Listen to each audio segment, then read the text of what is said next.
L'histoire démarre dans un temple traditionnel paisible. Des statues à l'air féroce montent la garde, installant une ambiance calme et spirituelle avant que le chaos ne s'abatte sur la vie de Kim Dan.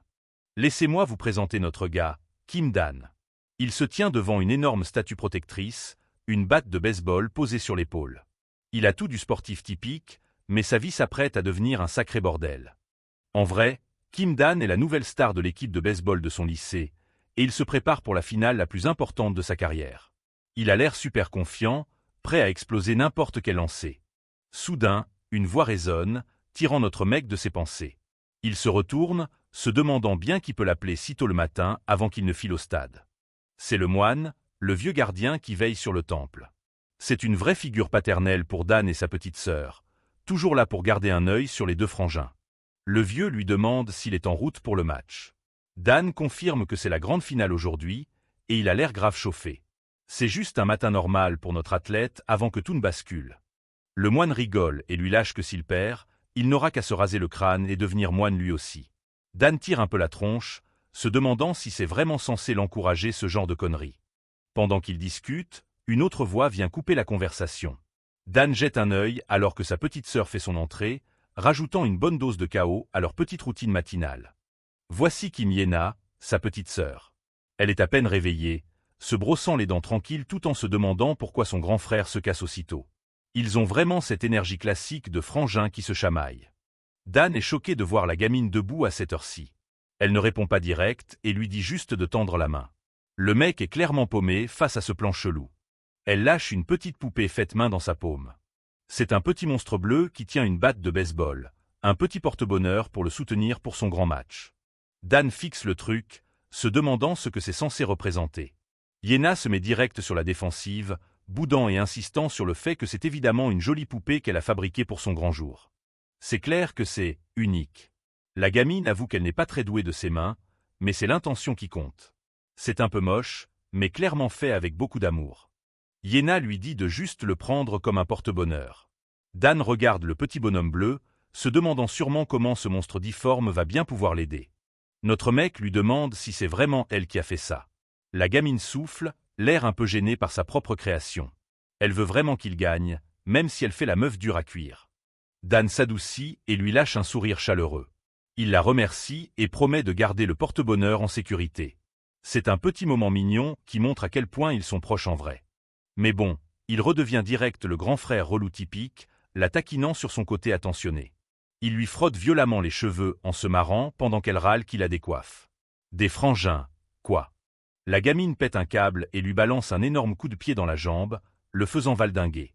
Le moine observe juste la scène en rigolant, tellement habitué à leurs embrouilles et à leur énergie inépuisable. Dan râle que sa main va pourrir à cause de ses cheveux sales, tandis que Yena lui dit juste de bouger son cul et de partir. Malgré les disputes, ça crève les yeux qu'ils tiennent l'un à l'autre. Le moine lui souhaite bonne route et lui dit de revenir en un seul morceau. Un souhait super simple, mais qui prend une tournure bien sombre quand on sait ce qui attend Dan plus tard. Kim Dan lâche un sourire confiant, avec la vraie dégaine du protagoniste badass. Il est au sommet de sa vie en ce moment, à 1000 lieues de se douter que c'est son tout dernier matin normal. Il leur dit de ne pas s'inquiéter, resserrant sa prise sur sa batte. C'est son ticket d'entrée pour une carrière pro, mais bientôt, ce sera sa seule arme contre de véritables monstres. Ce mec annonce qu'il va rentrer après avoir gagné avec classe. Ce n'est pas pour rien qu'il est le meilleur espoir de Corée, et il compte bien ne décevoir ni sa famille ni ses fans. Alors que Dan s'en va, Yena et le moine le regardent partir. Le vieil homme est persuadé que Dan va assurer, créant un bref instant de calme avant que les vraies emmerdes ne commencent. Le moine l'observe s'éloigner avec un regard sérieux. Il est sûr que Dan va gagner, mais son expression laisse penser qu'il sait exactement à quel point ce match final va être intense. La tension est palpable au stade. On est en fin de 9e manche, avec 2 retraits et les bases pleines. Tout le championnat de baseball des lycées repose sur ce moment précis. Le lycée Guangdong est dans la merde. Leur lanceur est hyper concentré, conscient que la moindre erreur va leur coûter la victoire.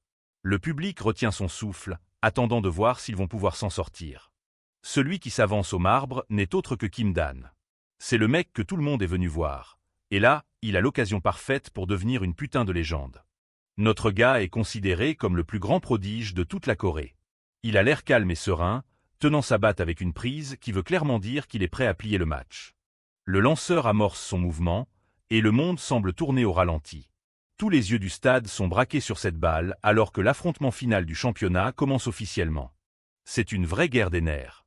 Le lanceur transpire à grosses gouttes, mais Dan lui lâche juste un sourire arrogant. Il est totalement dans sa bulle, lisant littéralement le lanceur comme un livre ouvert. Et c'est parti, le premier lancé. La balle fonce vers le marbre comme une balle de flingue. Tout repose sur la façon dont notre star va réagir dans la fraction de seconde qui suit de ce duel acharné. La balle fend l'air, une traînée blanche de puissance pure. C'est un lancer parfait, conçu pour surprendre n'importe quel batteur, sauf que Dan n'est pas n'importe qui, mec. Notre gars frappe de toutes ses forces. Sa posture est parfaite, son timing est irréprochable, et la puissance derrière son swing suffit à faire retenir son souffle à tout le stade. Ce sont un gros crack, net et parfait qui résonne dans toute l'arène. T'as même pas besoin de voir le résultat pour savoir que notre gars vient de foudroyer la balle. Le lanceur ne peut que regarder, choqué, la balle disparaître dans les airs. Il pensait l'avoir eue, mais les réflexes de Dan sont juste à un tout autre niveau. Notre mec termine son swing en regardant la balle s'envoler, pendant que la foule commence à péter un câble. Il l'a fait. Il a vraiment assuré alors que la pression était à son max. La balle vole haut, fendant le ciel bleu azur. C'est une vision magnifique pour les fans du lycée Sandan, alors que la frappe de la victoire s'éloigne de plus en plus. Un joueur de champ extérieur tente de la suivre, mais la balle est tout simplement hors de portée. C'est un coup magistral que personne ne peut arrêter, confirmant le statut d'athlète de haut niveau de Dan. Le stade explose de joie alors que tout le monde capte ce qui vient de se passer. Le lycée Sandan a gagné, et tout ça grâce à la performance de malade de leur star, Dan. C'est officiel, un home run de la victoire. Dan vient d'offrir le championnat à son équipe de la façon la plus épique possible. La foule devient complètement hystérique pour son nouveau héros. Les commentateurs sont sur le cul, se demandant si un mec sur Terre est capable d'arrêter ce joueur. Sa prestation d'aujourd'hui prouve que notre gars est largement prêt pour passer pro et entrer dans la légende. Le lycée Sandan décroche le titre de champion. Dan regarde la foule avec un sourire triomphant. Ils ont même préparé une interview exclusive, parce que tout le monde s'arrache la star du jour. Alors que le soleil se couche, l'excitation du stade laisse place à une belle soirée tranquille. Le ciel prend des teintes orangées, marquant la fin de cette journée inoubliable. Dan rentre à pied, l'esprit déjà tourné vers l'avenir. Vu qu'il a remporté le tournoi, il s'attend à de super résultats pour la prochaine draft pro. Tout s'annonce carrément bien pour lui. Il se demande s'il n'aurait pas dû acheter des gâteaux de riz pour le moine. Mais ensuite il se dit que c'est lui qui a gagné. C'est eux qui devraient lui payer du poulet frit pour fêter ça, non? D'un coup, quelqu'un attrape la tête de notre gars par derrière. Il est pris au dépourvu, ses rêveries de victoire brutalement interrompues par une attaque surprise alors qu'il voulait juste rentrer chez lui tranquille. C'est Kim Yena. Elle se fout de sa gueule en lui disant qu'il marche à 2 à l'heure. Cette gamine sait toujours comment casser son délire de héros badass avec leurs embrouilles de frangins. Dan lui dit de faire gaffe, mais Yena lui tire juste la langue. Elle menace même de tout balancer au moine s'il riposte. Un chaos typique entre frères et sœurs, sérieux. Notre mec lui demande si elle s'est au moins lavé les cheveux aujourd'hui, ce qui la fait vriller instantanément. Leur chamaillerie résonne sur tout le trajet du retour, alors que le soleil disparaît à l'horizon. Le soleil se couche alors que Kim Dan et sa sœur gravissent les longs escaliers en pierre en direction du temple. La journée a été rude, et notre gars est complètement claqué. Kim Yena lui raconte qu'ils ont carrément diffusé son match pendant les cours aujourd'hui. Elle lui balance que toute l'école est devenue folle quand il a claqué ce home run spectaculaire pour arracher la victoire. Tu m'étonnes. Dan se marre, kiffant à fond son nouveau statut de héros. Il plaisante en disant qu'un génie comme lui, ça n'arrive qu'une fois par siècle en Corée. La meuf lâche un petit sourire en coin et lui fait un clin d'œil, affirmant qu'il a gagné uniquement grâce au porte-bonheur qu'elle lui a filé. Hors de question qu'elle le laisse s'attribuer tout le mérite. Dan lui jette un regard blasé, lui disant d'arrêter de lui ramener des trucs flippants la prochaine fois. Il a vraiment pas l'air convaincu qu'une mini-poupée difforme lui ait fait gagner le match. Notre mec crève la dalle et veut se dépêcher de rentrer pour dîner. Vu qu'il a gagné le match, il décrète que c'est sa sœur qui devra se taper toute la vaisselle ce soir. Il ouvre la porte du temple avec un grand sourire, criant qu'il est rentré. Il s'attend à un accueil chaleureux et à un bon festin, mais le silence pesant est le premier putain de signal d'alarme. L'ambiance change du tout au tout. Dan découvre le moine allongé, inanimé sur le sol, tandis qu'une silhouette mystérieuse en armure, enveloppée dans une cape rouge, se tient silencieusement au-dessus de son corps inconscient. La scène est glaçante. Le vieil homme ne bouge plus d'un poil et a l'air totalement sans défense. C'est le pire cauchemar possible pour la star du baseball, qui voulait juste rentrer se poser au calme. L'intrus ne bronche pas et ne lâche pas un mot au début. Caché sous sa lourde capuche rouge, on dirait un guerrier tout droit sorti d'un autre monde, froid et qui n'a absolument rien à foutre là. Dan se fige sur place, le cœur noué. Derrière lui, Kim Yena capte pas ce qui se passe et demande pourquoi il reste planté là au lieu de rentrer voir leur tuteur. Puis la gamine le voit aussi. Ses yeux s'écarquillent d'effroi alors qu'elle réalise la gravité de la situation. Leur petite matinée paisible semble remonter à une éternité. Dan hurle le nom du moine, la voix brisée par la peur. L'inconnu en armure reste immobile, créant un contraste flippant avec la panique totale des deux frangins à la porte. Notre gars tremble, son cerveau tournant à 1000 à l'heure pour essayer de piger ce qui se passe. Il était juste un joueur de baseball il y a 10 minutes, et là tout ce qu'il aime est en danger. L'intrus finit par parler, d'une voix grave et mystérieuse. Il prétend que rien de tout ça n'a de rapport avec lui, ce qui rend la situation encore plus terrifiante. Bordel. Un seul œil rouge brille dans l'ombre de la capuche. C'est un regard chargé d'une puissance surnaturelle intense qui paralyse complètement Dan, pétrifié par une terreur absolue. L'adrénaline monte d'un coup. Dan brandit sa batte avec la même force que pour son home run, prêt à tout pour protéger sa sœur et affronter cet intrus dangereux et mystérieux. Mais le mec en face ne cligne même pas des yeux. Il est à un tout autre niveau de puissance, et les talents sportifs de Dan ne valent que dalle face à un type taillé pour la guerre. Réalisant qu'il n'a aucune chance, Dan hurle à sa sœur de courir aussi vite qu'elle peut. Il est prêt à gagner du temps, même s'il doit y laisser sa peau. La gamine est morte de peur, pleurant à chaudes larmes en demandant ce qu'il va lui arriver. Elle refuse de l'abandonner, même si rester ici est un putain de suicide. Dan lui hurle de se dépêcher, le visage tordu par le désespoir. Il sait qu'il ne pourra pas la protéger si elle reste, et chaque putain de seconde compte dans cet affrontement terrifiant. Yena finit par l'écouter et d'étale, fuyant le temple pour s'enfoncer dans l'obscurité. Dan reste planté là, serrant fermement sa batte, prêt à affronter seul ce guerrier mystérieux. Notre gars fixe l'inconnu, se demandant qui est ce taré et pourquoi il s'en prend à leur temple. Tout son monde est en train de s'effondrer en l'espace d'un instant. Dan regarde le moine, n'arrivant pas à croire qu'une telle légende ait pu s'effondrer comme ça. C'est un putain de coup de poignard dans le dos, mais il sait qu'il n'a pas le droit de craquer maintenant. Notre mec resserre sa prise sur la batte, se forçant à rester concentré. Il doit garder la tête froide et protéger sa famille de la menace qui rôde dans le temple. D'abord, je vais neutraliser ce connard.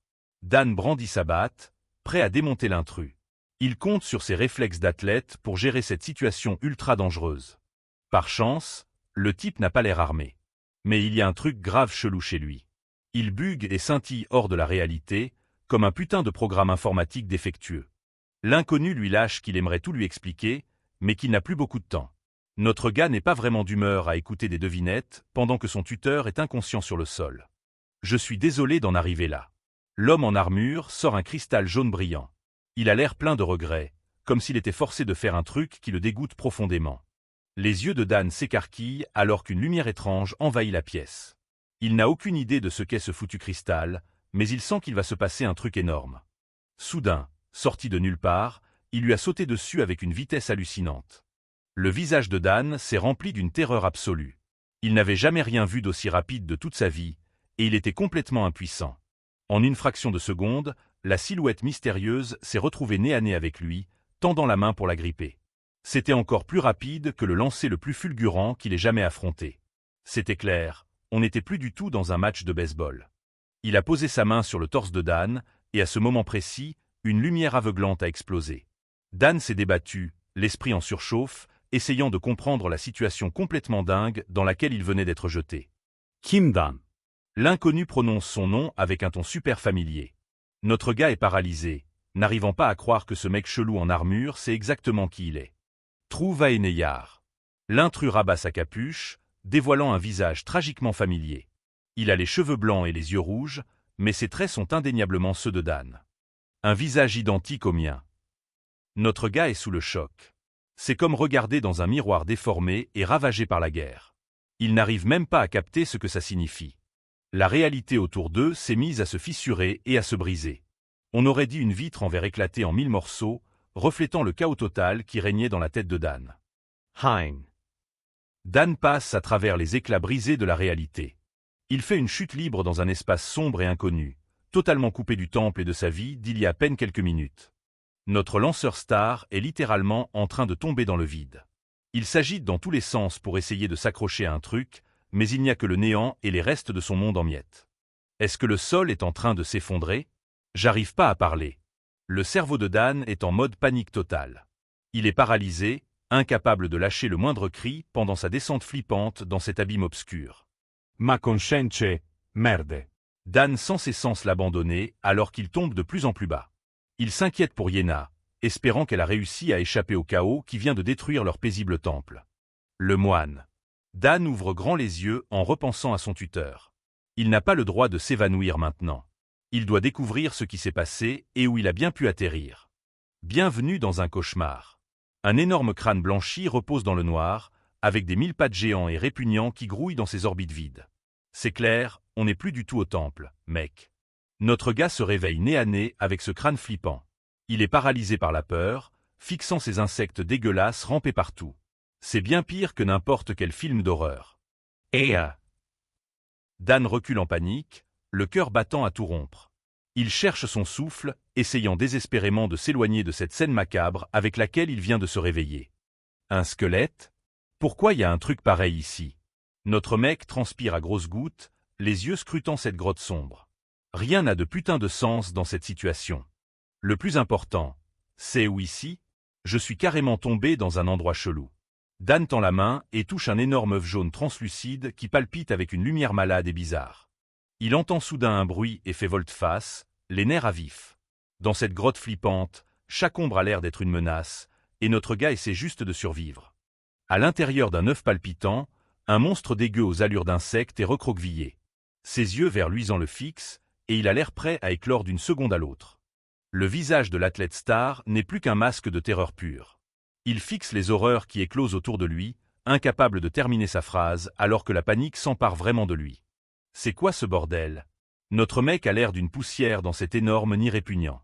Des milliers de ces œufs verts luisants palpitent, et chacun d'entre eux est sur le point d'exploser. Un des œufs à côté se fissure soudain dans un bruit humide et dégueulasse. Dan tressaille alors qu'une vague de bave vert fluo jaillit, signifiant que le cauchemar vient officiellement de commencer. Une griffe violette tranchante transperce la coquille translucide d'un œuf. Ça a l'air super dangereux et ultra costaud, clairement taillé pour traquer tout ce qui aurait le malheur de tomber dans ce nid obscur. Le monstre sort complètement en lâchant un cri perçant qui résonne dans la caverne charnue. Avec ses multiples yeux brillants et sa gueule pleine de dents acérées, ce truc est un putain de cauchemar vivant. Et c'est pas le seul. Tout autour de notre gars, les œufs éclosent en même temps. Le bruit des coquilles qui se brisent envahit l'espace, et Dan se sent complètement piégé et foutu. C'est quoi ce bordel? Ces prédateurs insectoïdes sont partout maintenant. Ils ont l'air affamés et prêts à dévorer la première chose qui bouge, ce qui s'avère être notre jeune star du baseball terrifié. Notre gars hurle alors que d'autres monstres éclosent autour de lui. Il veut désespérément savoir ce qu'il fout là, mais la seule réponse qu'il obtient, c'est encore plus de griffes et de hurlements. Kim Dan a à peine le temps d'analyser son nouvel environnement qu'un insecte géant surgit des ténèbres. Les pinces de la créature se referment violemment sur son bras, le prenant totalement au dépourvu. Le dard pointu et venimeux du monstre s'enfonce profondément dans sa chair, lui injectant un truc chelou dans le bras, créant une onde visible sous sa peau. C'est un violent rappel que cet endroit n'est pas juste flippant. Il est mortel, et c'est lui la proie. Notre mec lâche un hurlement à glacer le sang qui résonne dans la caverne humide et sombre.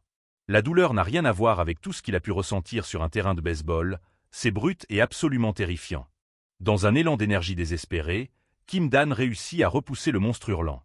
La bestiole glisse sur le sol de la grotte en sifflant, prête à lui sauter dessus de nouveau.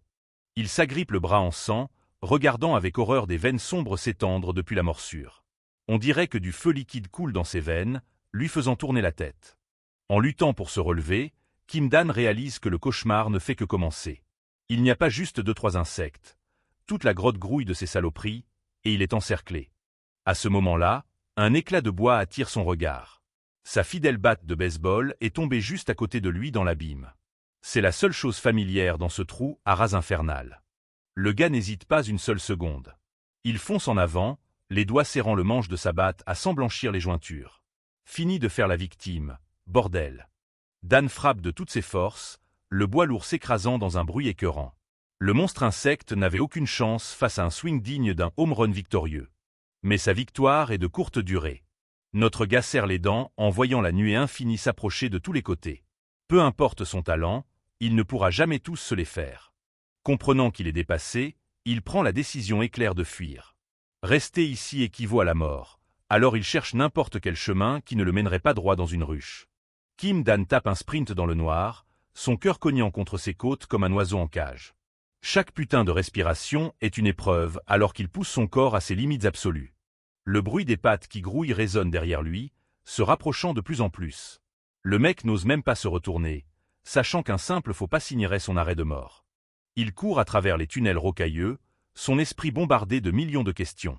Où est-il? Comment a-t-il atterri ici? Et surtout, est-ce qu'il reverra un jour sa maison? Notre gars scrute frénétiquement les alentours, cherchant la moindre fissure ou un trou pour se planquer. Mais les murs sont lisses et nus, n'offrant aucun abri contre l'essaim affamé à ses trousses.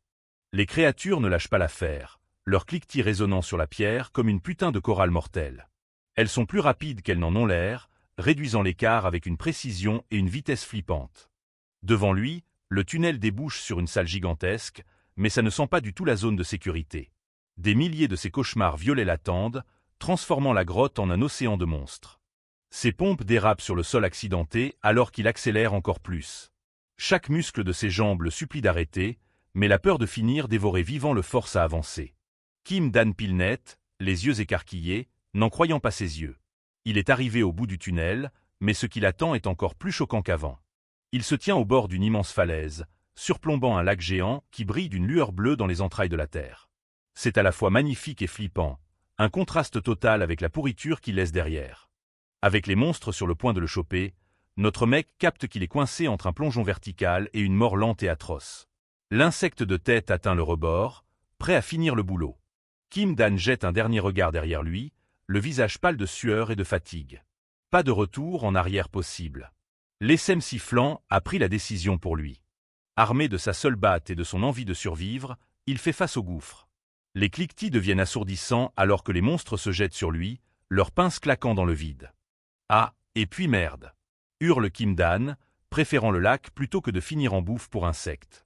Notre gars fait un putain de saut de l'ange, choisissant les profondeurs obscures plutôt que la mort certaine qui le guette. Il percute l'eau glacée dans un énorme fracas, le choc lui coupant direct la respiration. Tout devient silencieux alors qu'il s'enfonce dans le bleu froid et lumineux. La nuée d'insectes s'arrête net au bord du lac brillant, cliquetant de frustration. On dirait qu'ils ont une aversion naturelle pour l'eau, offrant à Dan un moment de répit bien mérité. Kim Dan regarde la rive, poussant un soupir de soulagement en voyant les monstres garder leur distance.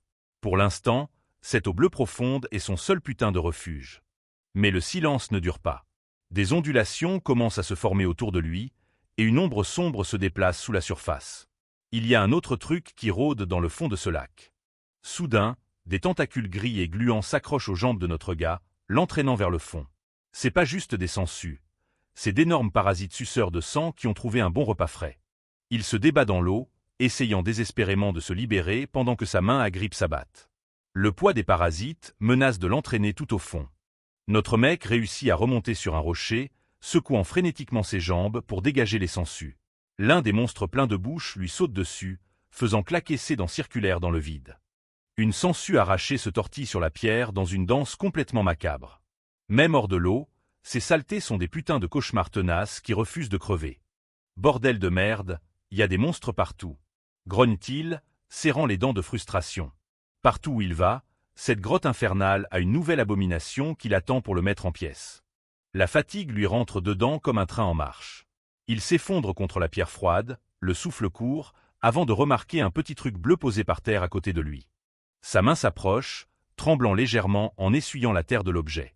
C'est un truc familier qui n'a absolument rien à foutre dans ce cauchemar souterrain. Kim Dan ramasse la petite poupée, son regard s'adoucissant une seconde. C'est le porte-bonheur que sa sœur lui a filé plus tôt, un petit rappel du monde qu'il a perdu. Il fixe le monstre en peluche bleue, se demandant comment il a pu atterrir dans sa poche. Est-ce vraiment juste de la chance, ou bien il y a un truc plus profond derrière ce cadeau de Yéna? Son visage s'assombrit quand la réalité lui revient en pleine face. Il est perdu dans un monde rempli de monstres, et tous ceux qu'il aime sont en danger au temple. Le clin d'œil insolent de Yéna lui revient en tête, son impertinence et son énergie semblant dater d'une autre vie. Il peut pas s'empêcher de flipper en imaginant ce qu'il se passera s'il ne rentre jamais. Il imagine le moine et Yéna au temple, leur vie paisible brisée par cet intrus. L'idée qu'il soit blessé lui file un énorme coup de culpabilité dans la poitrine. Et puis à ce mec, le sosie avec la capuche rouge et les cheveux blancs. C'était qui lui? Pourquoi il avait exactement la même tête que Dan? Et qu'est-ce qu'il voulait au temple? Kim Dan ferme fort les yeux, essayant de faire taire ses pensées sombres. Il n'a pas le droit de craquer maintenant. Sombrer dans le désespoir ne ferait que le mener à une mort rapide ici-bas. Reprendstoj. Kimdan. Marmonne-t-il, le regard soudain plein de détermination. Piquer une crise ne résoudra rien, mais bouger son cul pourrait bien le sortir de ce trou à rats. Il serre sa batte à deux mains, son poids familier lui redonnant un minimum de confiance. Il se lève doucement, prêt à affronter tout ce qui se cache dans l'obscurité. Mais il ne se doutait pas qu'un truc bien plus énorme l'observait d'en haut. Une bête immense aux yeux multiples se dressait dans l'ombre, sa gueule pleine de dents dégoulinant d'une bave vert fluo épaisse.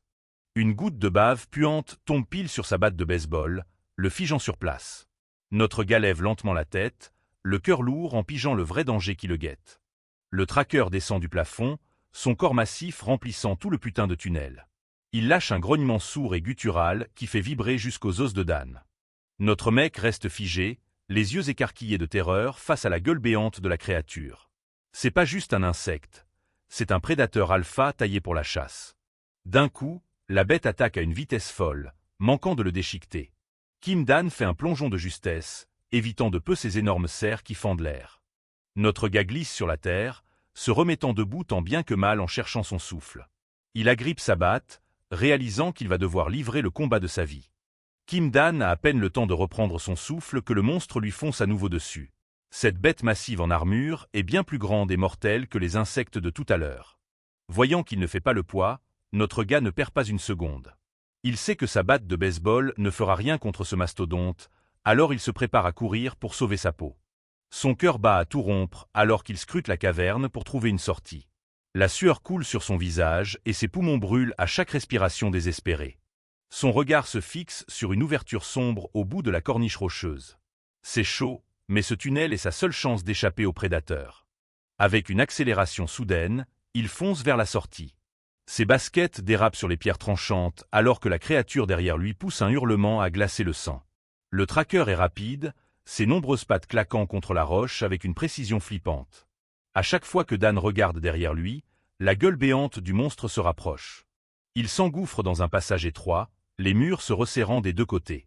C'est super serré, mais il espère que cette bête gigantesque ne pourra pas le suivre là-dedans. Notre mec serre les dents, ignorant la fatigue alors qu'il tape un sprint dans le noir. Il entend la créature derrière lui, explosant la roche comme si c'était du carton mouillé. Une énorme griffe jaillit des ténèbres, manquant de le choper alors qu'il se rue en avant. L'impact envoie une onde de choc au sol, faisant trembler tout le tunnel. Il jette un œil par-dessus son épaule, n'en croyant pas ses yeux en voyant les yeux luisants du monstre dans le noir. Il lâche pas l'affaire et ne compte pas le laisser filer. Le tunnel derrière lui réussit enfin à ralentir le monstre qui force son énorme carcasse dans l'espace réduit. Des gravats se mettent à pleuvoir de tous les côtés. Une patte courbée et tranchante fend l'air à quelques centimètres de sa tête, le ratant de justesse. Il a eu chaud, et il capte que sa marge d'erreur est pratiquement nulle. Le sol cède sous le poids du monstre qui abat ses griffes, désespéré de choper sa proie. Dan tressaille de terreur en voyant que cette attaque a failli lui arracher la jambe. Il se remet sur ses pieds, esquivant de peu un autre coup dévastateur qui pulvérise la pierre où il se trouvait il y a 2 secondes. Le mec carbure purement à l'adrénaline et à l'instinct de survie maintenant. Le monstre le surplombe, ses nombreux yeux reflétant la faible lumière de la grotte. Pendant une fraction de seconde, Kim Dan regarde la mort en face, son corps tremblant de peur. Finalement, la faille étroite lui sauve la vie. Après un moment à essayer de passer sans succès, le monstre fait demi-tour et abandonne Dan. Les bruits de la poursuite commencent enfin à s'estomper, remplacés par un lourd silence pesant. Dan s'arrête pour écouter, la poitrine haletante, essayant de deviner où le monstre est parti. Épuisé et amoché, notre gars s'effondre contre la paroi rocheuse, cherchant de l'air. Il est en vie, mais la réalité de la situation commence à lui tomber dessus comme une tonne de briques. Son soulagement est de courte durée quand il jette un œil à son bras. La morsure de tout à l'heure prend une teinte violette maladive, et des veines noires remontent rapidement vers son épaule. La panique le gagne à nouveau en réalisant qu'il ne sent plus sa main. Le venin se propage, et il ne lui reste plus beaucoup de temps avant que tout son bras devienne complètement inutile pour se battre. Putain, c'est la pire merde, marmonne-t-il, serrant les dents contre la douleur lancinante. Perdre l'usage de son bras, ça veut dire ne plus pouvoir manier sa seule arme correctement. Il ne va pas pouvoir se cacher dans cette faille indéfiniment, surtout avec un bras empoisonné. Le mec jette un coup d'œil par-dessus les rochers, cherchant n'importe quel signe d'un chemin vers la surface. Il s'abaisse et attrape sa batte, s'en servant comme appui pour se relever sur ses jambes tremblantes. Il doit continuer à bouger s'il veut survivre à ce cauchemar. Kim Dan repère une lumière vacillante au loin, qui n'est clairement pas juste de la mousse. Son cœur s'emballe. C'est peut-être enfin la sortie qu'il espère depuis qu'il a atterri ici. Il débarque dans une salle immense baignée d'une étrange lueur bleue. Notre gars plisse les yeux face à la lumière, essayant de voir si quelqu'un ou quelque chose l'attend devant. Kim Dan se fige en remarquant une longue ombre s'étirer sur le sol brillant de la caverne. Dans ce trou rempli de monstres, la silhouette d'un être humain est bien la dernière chose qu'il s'attendait à voir. Une énorme vague de soulagement renvahit notre gars alors qu'il tape un sprint vers la lumière. Il fait des grands signes de la main, hurlant de toutes ses forces pour attirer l'attention de la personne. Il ne peut pas s'empêcher de sourire, l'espoir ravivé par la présence d'un autre survivant. Après tout ce qu'il a enduré, l'idée de ne plus être seul ressemble à un putain de miracle.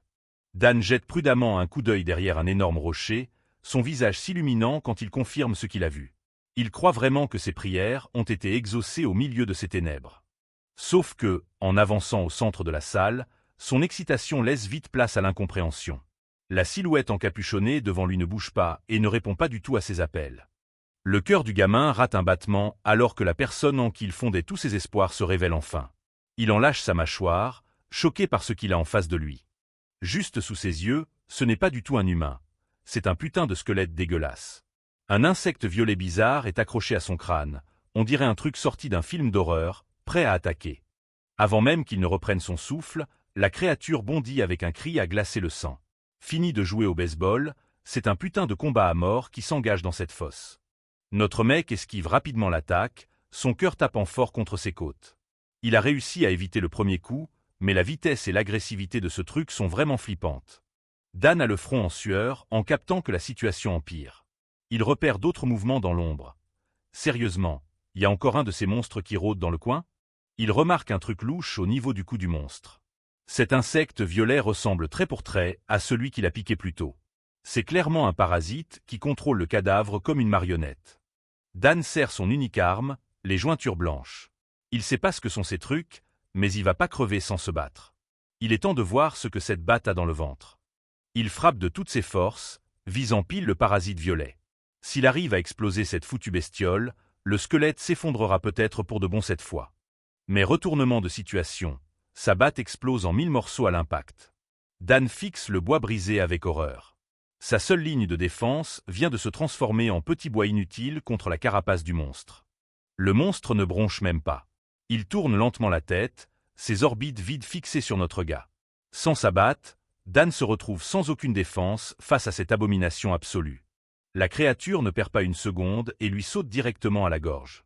Elle le percute avec une force de malade, essayant de le clouer au sol pendant que ses dents affûtées claquent à quelques centimètres de son visage. Dan grogne de douleur, le visage déformé par l'effort pour retenir la bête. Ce truc est hyper lourd, et il sent ses forces l'abandonner face à son poids. C'est une vraie lutte pour sa survie. Notre mec pousse le torse du monstre de toutes ses forces, essayant désespérément d'éloigner ses sales crocs de son cou. Il réussit enfin à le repousser. Notre gars est épuisé, mais il sait qu'il ne peut pas s'arrêter de bouger une seule seconde s'il veut rester en vie. Le parasite violet sur la tête de la créature tressaille, comme s'il kiffait la traque. C'est clair que c'est l'insecte qui tire les ficelles, contrôlant chaque mouvement de son hôte squelettique. Le monstre se redresse et fonce à nouveau sur Kim Dan. Notre gars est acculé et n'a plus sa batte, mais le regard dans ses yeux montre qu'il n'est pas prêt à lâcher l'affaire. Il était beaucoup trop usé. Cette fois, il n'a pas pu esquiver cette attaque frénétique, et le monstre le plaque de nouveau au sol. Les yeux de Dan s'agrandissent d'horreur en sentant le poids écrasant du squelette le clouer contre le sol froid de la grotte. Ses dents s'y claquent à quelques millimètres de son visage, alors que le scarabée violet brille d'une lueur flippante. Il est littéralement pris au piège de la mort, essayant désespérément de maintenir la mâchoire du monstre à distance. L'odeur de pourriture est insoutenable alors que le crâne de la créature se rapproche. Tous les muscles du corps de Dan le brûlent alors qu'il se bat pour survivre face à ce monstre contre nature contrôlé par un parasite. Il serre les dents, le visage crispé par cette lutte acharnée.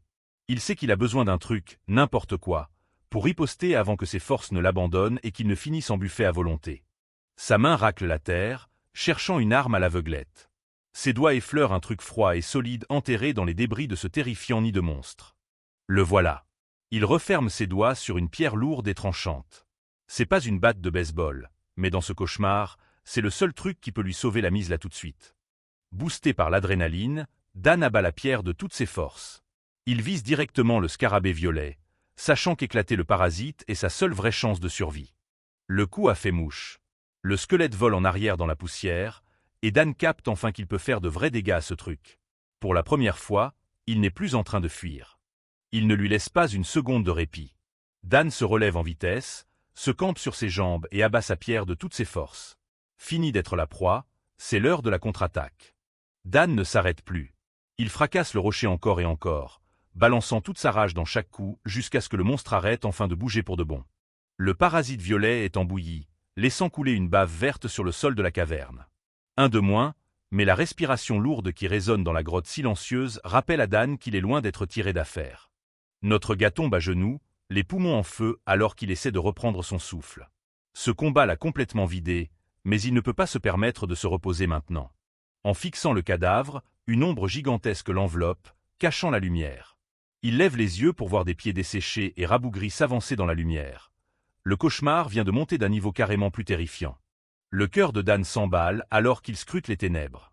Il est couvert de sueur et de crasse, mais le choc laisse vite place à une putain de détermination froide à survivre. Il s'avère que le premier monstre n'était pas seul. Toute une horde de squelettes parasités émerge de l'ombre, et ils ont tous leurs yeux vers luisant fixés droit sur lui. Squelettes, monstres, peu importe, les bestioles violettes ont pris le contrôle de tout ici-bas. Ils s'approchent, sifflant et cliquetant, prêts à submerger la star du lycée totalement à bout de force. Dan se remet sur ses pieds, les jambes tremblantes mais la volonté inébranlable. Il sait qu'il ne peut plus fuir. S'il veut revoir sa famille, il va falloir se battre. Il fixe la horde qui avance sans la moindre once de peur. Il se répète qu'il va aller jusqu'au bout, peu importe ce que ces monstres vont lui jeter à la gueule. Dans un dernier souffle, notre gars fonce. Il prend appui et se jette en avant, transformant sa peur en pure agressivité brute en plongeant tête la première dans cet océan de monstres. C'est un ado contre une armée littérale de squelettes, mais notre mec ne recule pas. Il sprinte à travers la salle, réduisant la distance avant même que les morts-vivants n'aient le temps de capter sa contre-attaque. Dan balance une énorme droite qui percute avec un craquement répugnant. Il donne tout ce qu'il a, essayant désespérément de se frayer un chemin à travers cette vague infinie de monstres. Il utilise tout son entraînement sportif dans ce combat, défonçant tout ce qui croise son chemin. Mais en se focalisant sur le haut de son corps, il expose ses jambes, et une bête parasitée bondit pour lui planter ses crocs dans le mollet. Il respire fort, la sueur coulant à flot sur son visage alors qu'il hurle de frustration. Le nombre incalculable de monstres commence vraiment à entamer son endurance et sa santé mentale. Et d'un autre au tapis. Il lâche un coup de coude surpuissant, visant pile le parasite dégueu qui contrôle les os. Il est bien décidé à faire compter chaque coup, peu importe combien ils sont. Mais alors qu'il en démonte un, il réalise qu'il perd vite du terrain. Ses yeux s'agrandissent en sentant un truc s'approcher. Surgissant des ténèbres, un monstre attaque. Dan a à peine le temps de réagir alors que les mains froides et osseuses de la créature attrapent sa gorge, guidé par ce parasite contre nature. Le crâne du squelette le surplombe, son unique orbite brillant de pure méchanceté. Dan serre les dents, le corps tremblant, se retrouvant encore une fois plaqué au sol par cet arrêt infatigable. Il est cerné. Il est par terre, crevé et vulnérable pendant que la horde se referme sur lui. Ça a l'air d'être la fin, mais une voix étrange résonne soudain dans la caverne. Une onde d'énergie bleue traverse l'air, accompagnée d'une voix qui a l'air beaucoup trop calme pour un cauchemar pareil. Elle a l'air de trouver toute la situation amusante, ce qui paume complètement Dan. Dan tourne les yeux dans tous les sens pour trouver d'où vient la voix. Il a déjà largement dépassé ses limites, et voilà qu'il entend des trucs maintenant. Il ne sait pas si c'est réel ou s'il commence à halluciner. Soudain, une petite poupée bleue apparaît, enveloppée de flammes bleues mystiques. On dirait un jouet, mais la façon dont elle parle et l'énergie qu'elle dégage suggèrent un truc vachement plus puissant. Dan reste figé, fixant la petite figurine bleue qui vient de s'interposer entre lui et les monstres. Il est sur le cul, se demandant si ce jouet bizarre vient vraiment de lui adresser la parole. Le cerveau de notre mec tourne en bourrique pendant que la poupée flotte là et continue de jacasser. Franchement, il commence à se dire que le stress a eu raison de lui et qu'il se tape un délire avec un jouet qui parle. Dan regarde le jouet en n'en croyant pas ses yeux. Son esprit est déjà en vrac à cause de l'attaque des monstres, et maintenant il doit gérer une poupée bleue volante et insolente. Le porte-bonheur n'a pas le time pour les questions de Dan. Il brûle d'un feu bleu sinistre, sa voix semblant glaciale et ancienne alors qu'il lui rappelle le danger immédiat. Il s'approche de lui, son visage enflammé, dominant l'adolescent terrorisé. C'est très clair, Dan va crever s'il ne fait pas exactement ce qu'on lui dit. Des tourbillons d'énergie bleue entourent le visage de Dan pendant que la poupée lui donne le choix. Elle lui dit de s'accrocher à elle s'il veut survivre aux prochaines minutes. Derrière lui, la horde de parasites approche, menée par un putain de cauchemar géant à 1000 pattes. Dan n'a plus le temps, et la poupée volante est sa seule échappatoire possible. Accroche-toi à moi. L'ordre de la poupée résonne dans son crâne avec une force de dingue. C'est un pari risqué, mais en regardant ses yeux luisants, Dan pige qu'il n'a pas d'autre choix. Vu de loin, c'est la fin des haricots. Un jeune garçon humain est sur le point de se faire dévorer par une armée d'horreurs mortes vivantes, avec seulement une petite étincelle bleue à ses côtés. Les monstres ne lui laissent pas le temps de réfléchir. Leurs griffes osseuses se tendent, à deux doigts de choper son t-shirt et de l'entraîner dans la fosse sombre et affamée du nid. Juste au moment où les griffes allaient l'attraper, un flash lumineux aveuglant explose au milieu de l'essaim. La véritable puissance de la poupée commence enfin à se révéler. Dan est aspiré en une fraction de seconde, emporté par une vague d'énergie verte intense. Il serre les dents, poussé par un mélange de terreur et d'une vitesse surhumaine qu'aucun athlète ne pourrait jamais atteindre. Kim Dan galère clairement alors que cette étrange énergie bleue prend possession de son corps. Il ne contrôle plus rien de ses mouvements, devenant le passager de son propre corps. Puis, une gigantesque onde de choc bleu explose depuis son corps, projetant les monstres dans tous les sens. Et comme ça, le combat bascule totalement alors que cette puissance de malade entre en jeu. Kim Dan se tient au centre d'un vortex tourbillonnant d'énergie bleue. La lumière danse autour de lui comme des flammes fantomatiques, l'isolant de l'obscurité de la grotte pendant qu'il cherche un moyen de survivre. La puissance mystérieuse se reflète dans les yeux écarquillés et surpris de Kim Dan. Une petite étincelle de flamme bleue danse dans sa pupille, miroir de l'intense énergie surnaturelle qui menace maintenant de consumer tout son être. Tendant une main tremblante, Kim Dan attrape le cœur solide de la lumière. Il sent la puissance brute et vibrante pulser contre sa paume, une sensation à la fois terrifiante et bizarrement familière. L'énergie prend forme, se transformant en une batte de baseball bleue lumineuse couverte de motifs complexes et anciens. Kim Dan fixe l'arme, choqué, ayant du mal à y croire. Il serre les dents, le crâne rempli de confusion et d'une pointe de désespoir. Il s'attendait à une épée légendaire ou à un sceptre mystique, pas à un article de sport qui a l'air de sortir du placard de son lycée.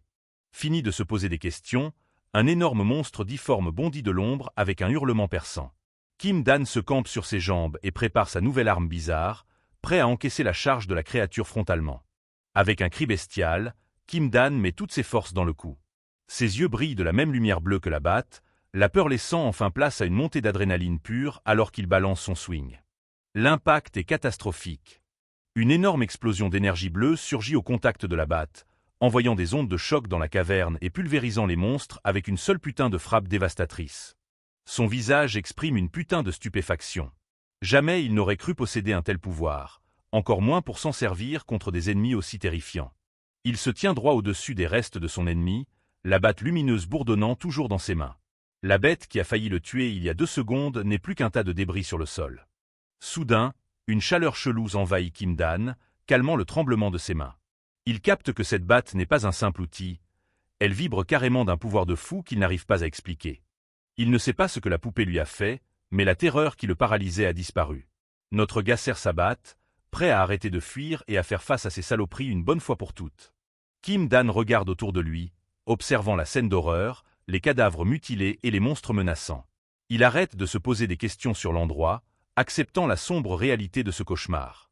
Il se tient seul face à la horde, l'esprit enfin libéré de la confusion qui le paralysait. Le mystère de la batte et toute cette souffrance soudaine sont mis de côté pour ne laisser place qu'à une seule pensée. Dans ce moment de vie ou de mort, l'origine de son pouvoir est complètement secondaire.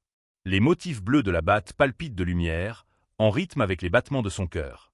Les monstres squelettiques et leurs maîtres parasites l'observent de leurs orbites vides, sentant le changement dans son attitude. Ils ne chassent plus une victime, ils font face à une véritable menace.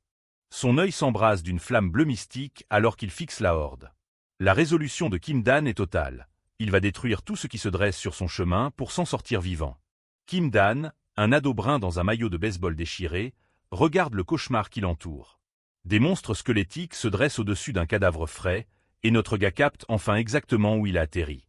Encerclé par les monstres, Kim Dan serre fermement sa batte. Il ne sait pas pourquoi il doit traverser cet enfer, mais il n'a pas l'intention de se laisser crever sans rien faire. La matraque mystérieuse se met à palpiter d'une lumière bleue bizarre. Dan fixe les motifs lumineux, réalisant que son ancienne vie de star du baseball n'a plus aucune importance ici-bas. Ces putains d'horreurs squelettiques sont pilotées par des insectes parasites. Il s'avance vers lui, mais le mec en a fini d'avoir peur. Il n'a plus qu'un seul objectif en tête, survivre. Les yeux de Dan s'illuminent d'une lueur bleue féroce en verrouillant ses cibles. Il serre les dents, jurant de tout les réduire en poussière pour se barrer d'ici en vie. Le combat est brutal. Les crânes explosent et des morceaux de bestioles volent dans tous les sens pendant que Dan abat sa batte de toutes ses forces. Le sol de la caverne se couvre très vite de restes de monstres dégueulasses. Un autre squelette mord la poussière, la tête complètement arrachée. Le mec fait un vrai massacre, ne laissant derrière lui qu'une traînée d'os brisés et d'énergie bleue. Notre gars fait une petite pause, soufflant comme un bœuf pendant que la sueur coule sur son visage. Le contre-coup physique est énorme, mais l'adrénaline le maintient debout dans ce trou effrayant.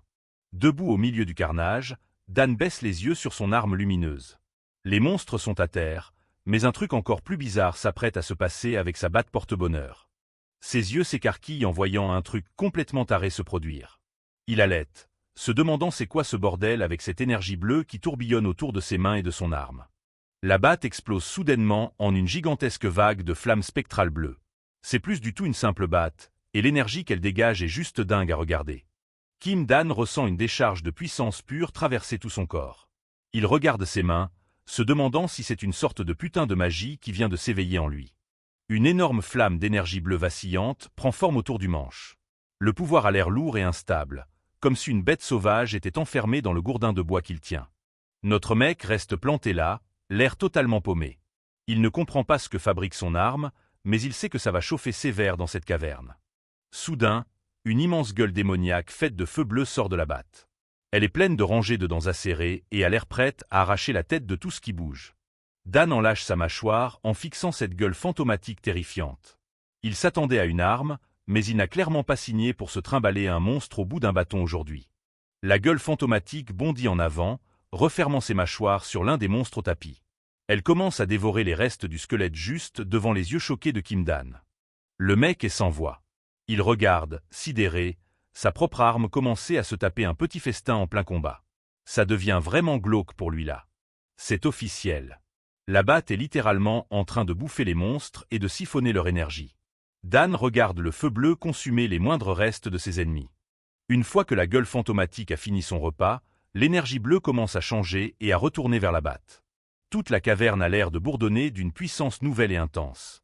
L'énergie tourbillonne autour de Dan dans un vortex sauvage avant de s'infiltrer à nouveau dans la batte. Il sent le lien entre lui et l'arme devenir encore plus fort à ce moment-là. Les flammes bleues finissent par se calmer, laissant la batte avec une apparence beaucoup plus stylée qu'avant. Dan la serre, sentant le poids et le pouvoir irradié du bois lumineux. Notre gars fixe la batte, respirant fort en réalisant qu'elle a repris sa forme normale. Il ne pige absolument rien à ce qui vient de se passer dans cette grotte sombre. Soudain, le cœur de Kim Dan se met à taper à un rythme lourd et étrange. C'est pas juste de l'adrénaline. Un truc est vraiment en train de changer en lui, presque comme s'il se synchronisait enfin avec son arme. Il serre les dents alors qu'une décharge électrique traverse tout son corps. Le mec absorbe tout ce pouvoir, mais ce boost soudain le pousse clairement au-delà de ses limites. Kim Dan, un ado brun dans un maillot de baseball déchiré, s'effondre sur le sol en toussant alors que la puissance incroyable du combat retombe enfin. Son corps est complètement en miettes. Notre gars s'agrippe la poitrine, se demandant d'où vient cette douleur lancinante. Il est en vie, mais le prix à payer pour utiliser ce pouvoir bizarre a l'air beaucoup trop élevé. Ses yeux s'agrandissent sous le choc quand il sent une sensation chelou ramper sur sa peau. Un truc arrive à son corps, et ce n'est plus juste de la douleur. Dan fixe la profonde blessure sur son bras, regardant avec étonnement l'énergie spectrale bleue commencer à recoudre sa chair. Ça le soigne pour de vrai, mec. Et y a pas que son bras. La moindre égratignure et le moindre bleu sur le corps de Dan commencent à disparaître pendant que cette énergie mystérieuse fait son job, laissant sa peau intacte, sans aucune cicatrice. L'ado s'assoit sur ses talons, fixant ses mains parfaitement guéries. Il capte en une seconde que la batte n'est pas juste une arme, c'est elle qui le maintient en vie. Une chaleur étrange se répand dans ses membres, le rendant encore plus fort qu'avant. Dan se demande si cette évolution constante est l'un des autres pouvoirs cachés de la batte. Serrant fort sa batte, Dan ressent une lueur d'espoir pour la première fois. Avec un pouvoir pareil de son côté, il pourrait vraiment survivre à ce cauchemar. Mais juste au moment où il commence à prendre confiance, un nouveau problème lui tombe dessus. Il s'arrête, une goutte de sueur coulant sur son visage tendu. Un grognement bruyant résonne dans le ventre de Dan, lui rappelant qu'il n'a rien avalé depuis une éternité. Survivre, c'est pas juste péter des monstres, il lui faut du carburant pour avancer. Notre mec a l'air au bout du rouleau, le visage pâle d'épuisement. Il crève de faim, et cette douleur à l'estomac commence à lui faire aussi mal que les griffes d'un monstre. Dans l'obscurité de la grotte, un tas de champignons bleu luisants attire son regard. Ils ont l'air vachement louches, mais c'est les seuls trucs qui ont vaguement l'air comestibles dans le coin. Dan plisse les yeux, fixant intensément les champignons palpitants. Il est désespéré, mais il sait que bouffer un mauvais truc ici-bas pourrait lui être fatal. Il regarde les champignons de plus près, essayant de se convaincre que c'est une bonne idée. Dans un trou aussi pourri, il se dit que c'est sûrement le meilleur repas qu'il pourra trouver. Assis seul dans le noir, Dan hésite. Dans la nature, une lueur bleue fluo, c'est un putain de panneau danger, et il a vraiment pas envie de crever d'une intoxication alimentaire. Assis seul dans le noir, Dan hésite. Dans la nature, une lueur bleue fluo, c'est un putain de panneau danger, et il a vraiment pas envie de crever d'une intoxication alimentaire. Finalement, la faim devient trop forte. Dan serre les dents, le visage tordu par un mélange de désespoir et de détermination alors qu'il tend la main vers les plantes lumineuses. Notre gars se lance, s'empiffrant avec les champignons luisants. Il a décidé qu'il préférait risquer le poison plutôt que de crever de faim lentement dans le noir. Les joues gonflées, il mâche aussi vite qu'il peut. C'est dégueulasse d'y penser, mais son instinct de survie est largement plus fort que son bon sens à ce stade. Soudain, les yeux de Dan sortent presque de leurs orbites et il lâche un petit bruit étouffé. Il s'arrête de mâcher, l'air de venir de capter un truc de dingue sur le goût. Grosse surprise, c'est super bon, en fait. Son pari est gagnant, et Dan sent une énorme vague de soulagement alors que la faim finit enfin par se calmer. Sentant ses forces revenir, Dan se pose et profite de son étrange buffet souterrain. Au moins, il ne mourra pas de faim aujourd'hui, même si son menu laisse un peu à désirer. Ensuite, la soif. Dan trouve une flaque d'eau à côté et y plonge la main, ignorant les sangsues qui nagent dedans. C'est répugnant, mais il doit s'hydrater. Dan tire une sangsue qui se tortille, la regardant avec un air de vrai psychopathe. Il a tellement faim qu'il se demande même si cette sale bête pourrait faire office de prochain repas. Debout près de l'eau, Dan s'appuie sur sa batte et prend une grande inspiration. Il sait que le pouvoir chelou de son arme est la seule raison pour laquelle il gère aussi bien sa survie dans ce cauchemar. Alors que Dan commence à s'habituer à cette vie dégueu dans la grotte, il réalise que les monstres qui lui tournent autour sont là pour lui rappeler que c'est plus du tout le monde normal ici.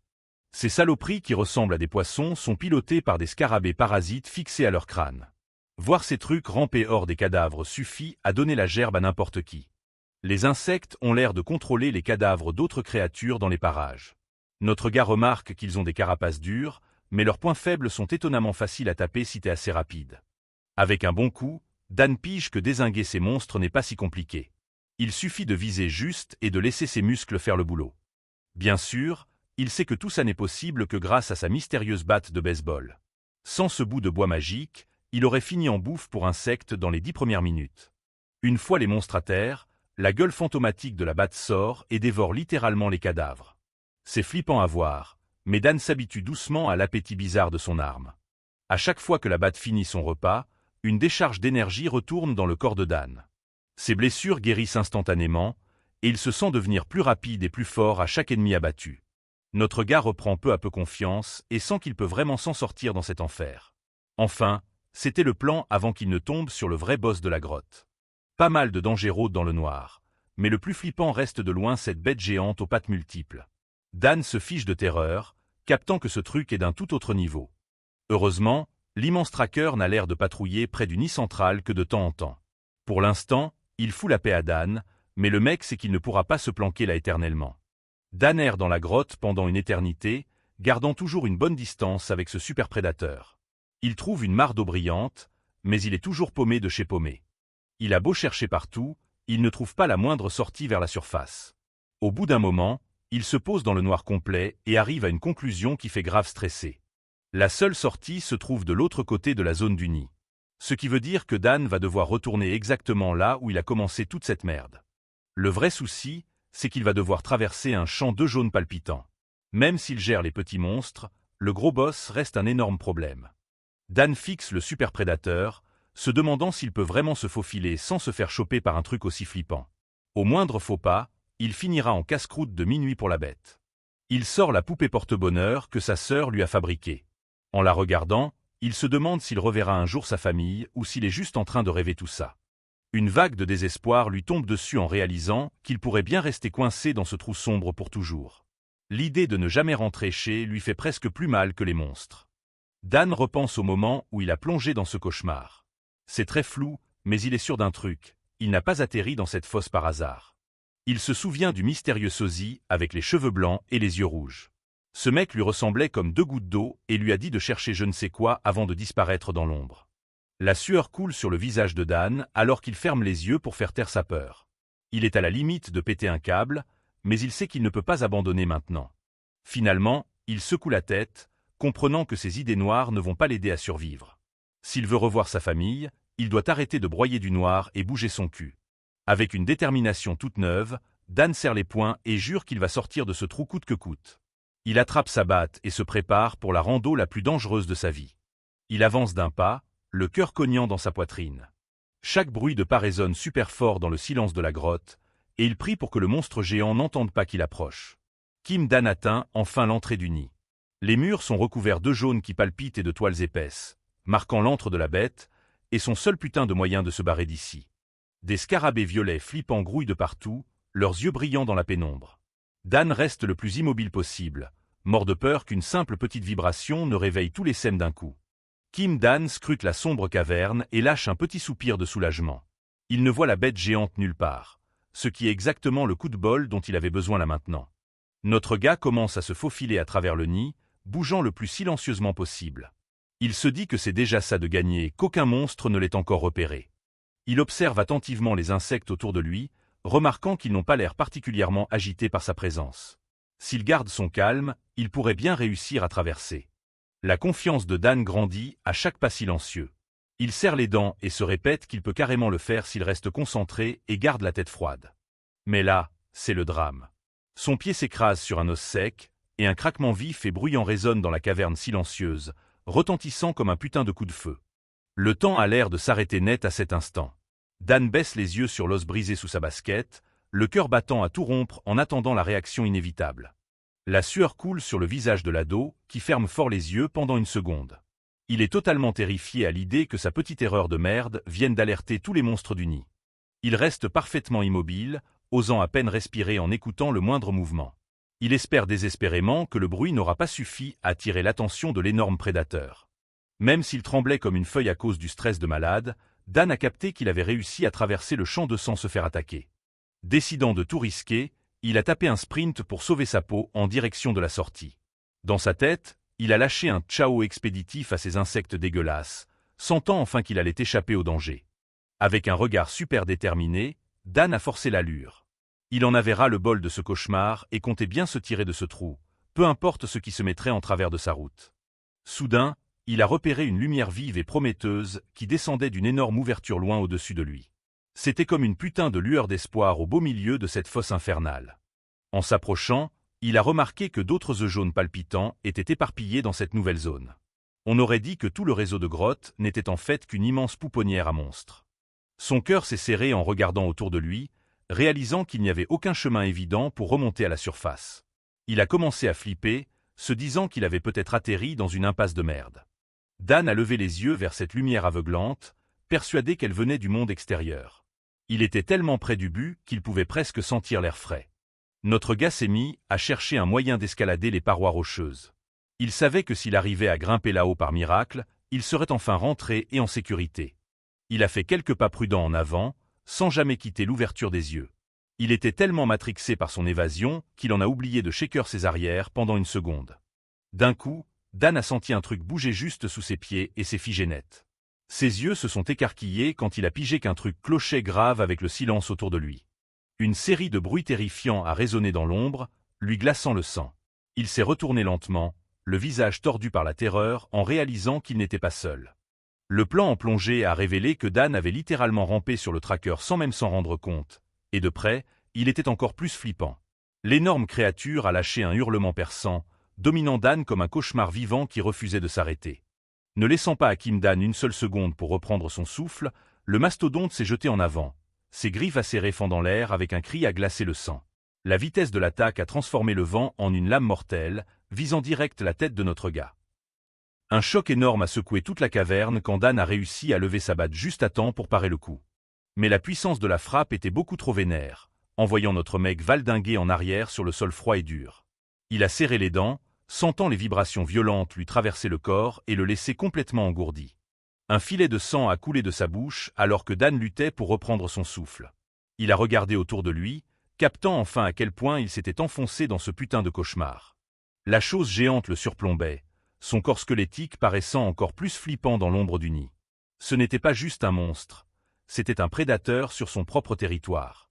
La bête a poussé un hurlement assourdissant qui a résonné dans les tunnels sombres, faisant siffler les oreilles de Dan. C'était un son de pure dalle et de méchanceté absolue. Malgré la douleur, Kim Dan s'est forcé à se relever, serrant fermement sa batte lumineuse. Il savait que s'il restait à terre ne serait-ce qu'une seconde, c'était la fin. D'un coup, un truc a changé dans son regard.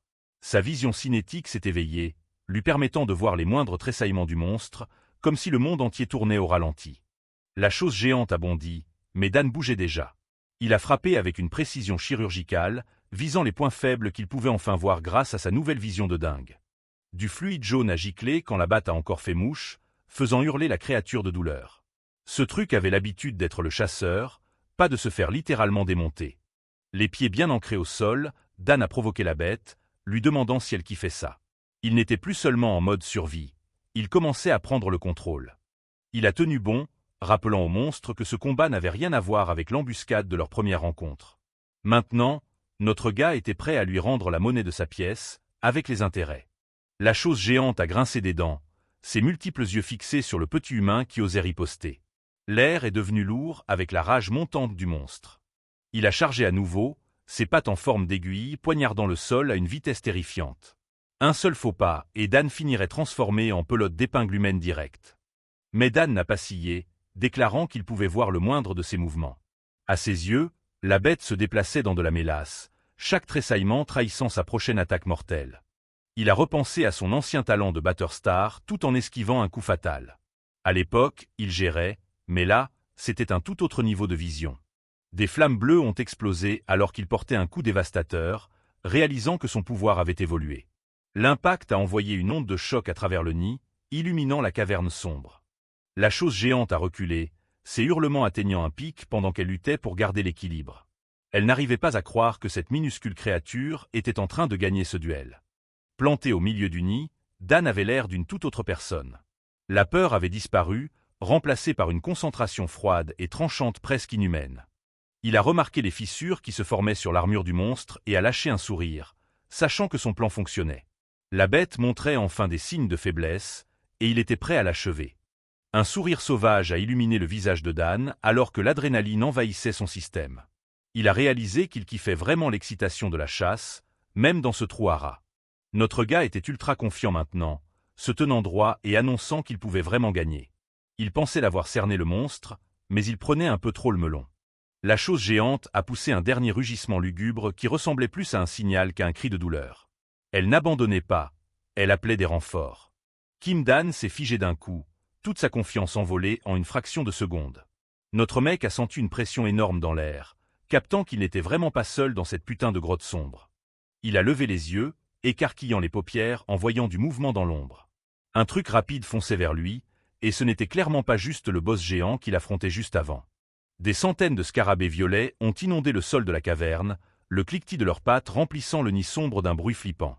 L'essai est là, et ils vont super vite. La chose géante se tient au milieu de ses petits, pendant qu'ils grouillent autour de Kim Dan. Notre gars est complètement encerclé, le combat passant d'un duel à un véritable massacre en quelques secondes. C'est beaucoup trop, là. Dan fixe la vague infinie de monstres, la réalité lui frappant la gueule comme une tonne de briques. Il gérait tellement bien, mais là, c'est mort. C'est de la triche, marmonne-t-il en regardant l'essai ramper sur la moindre surface.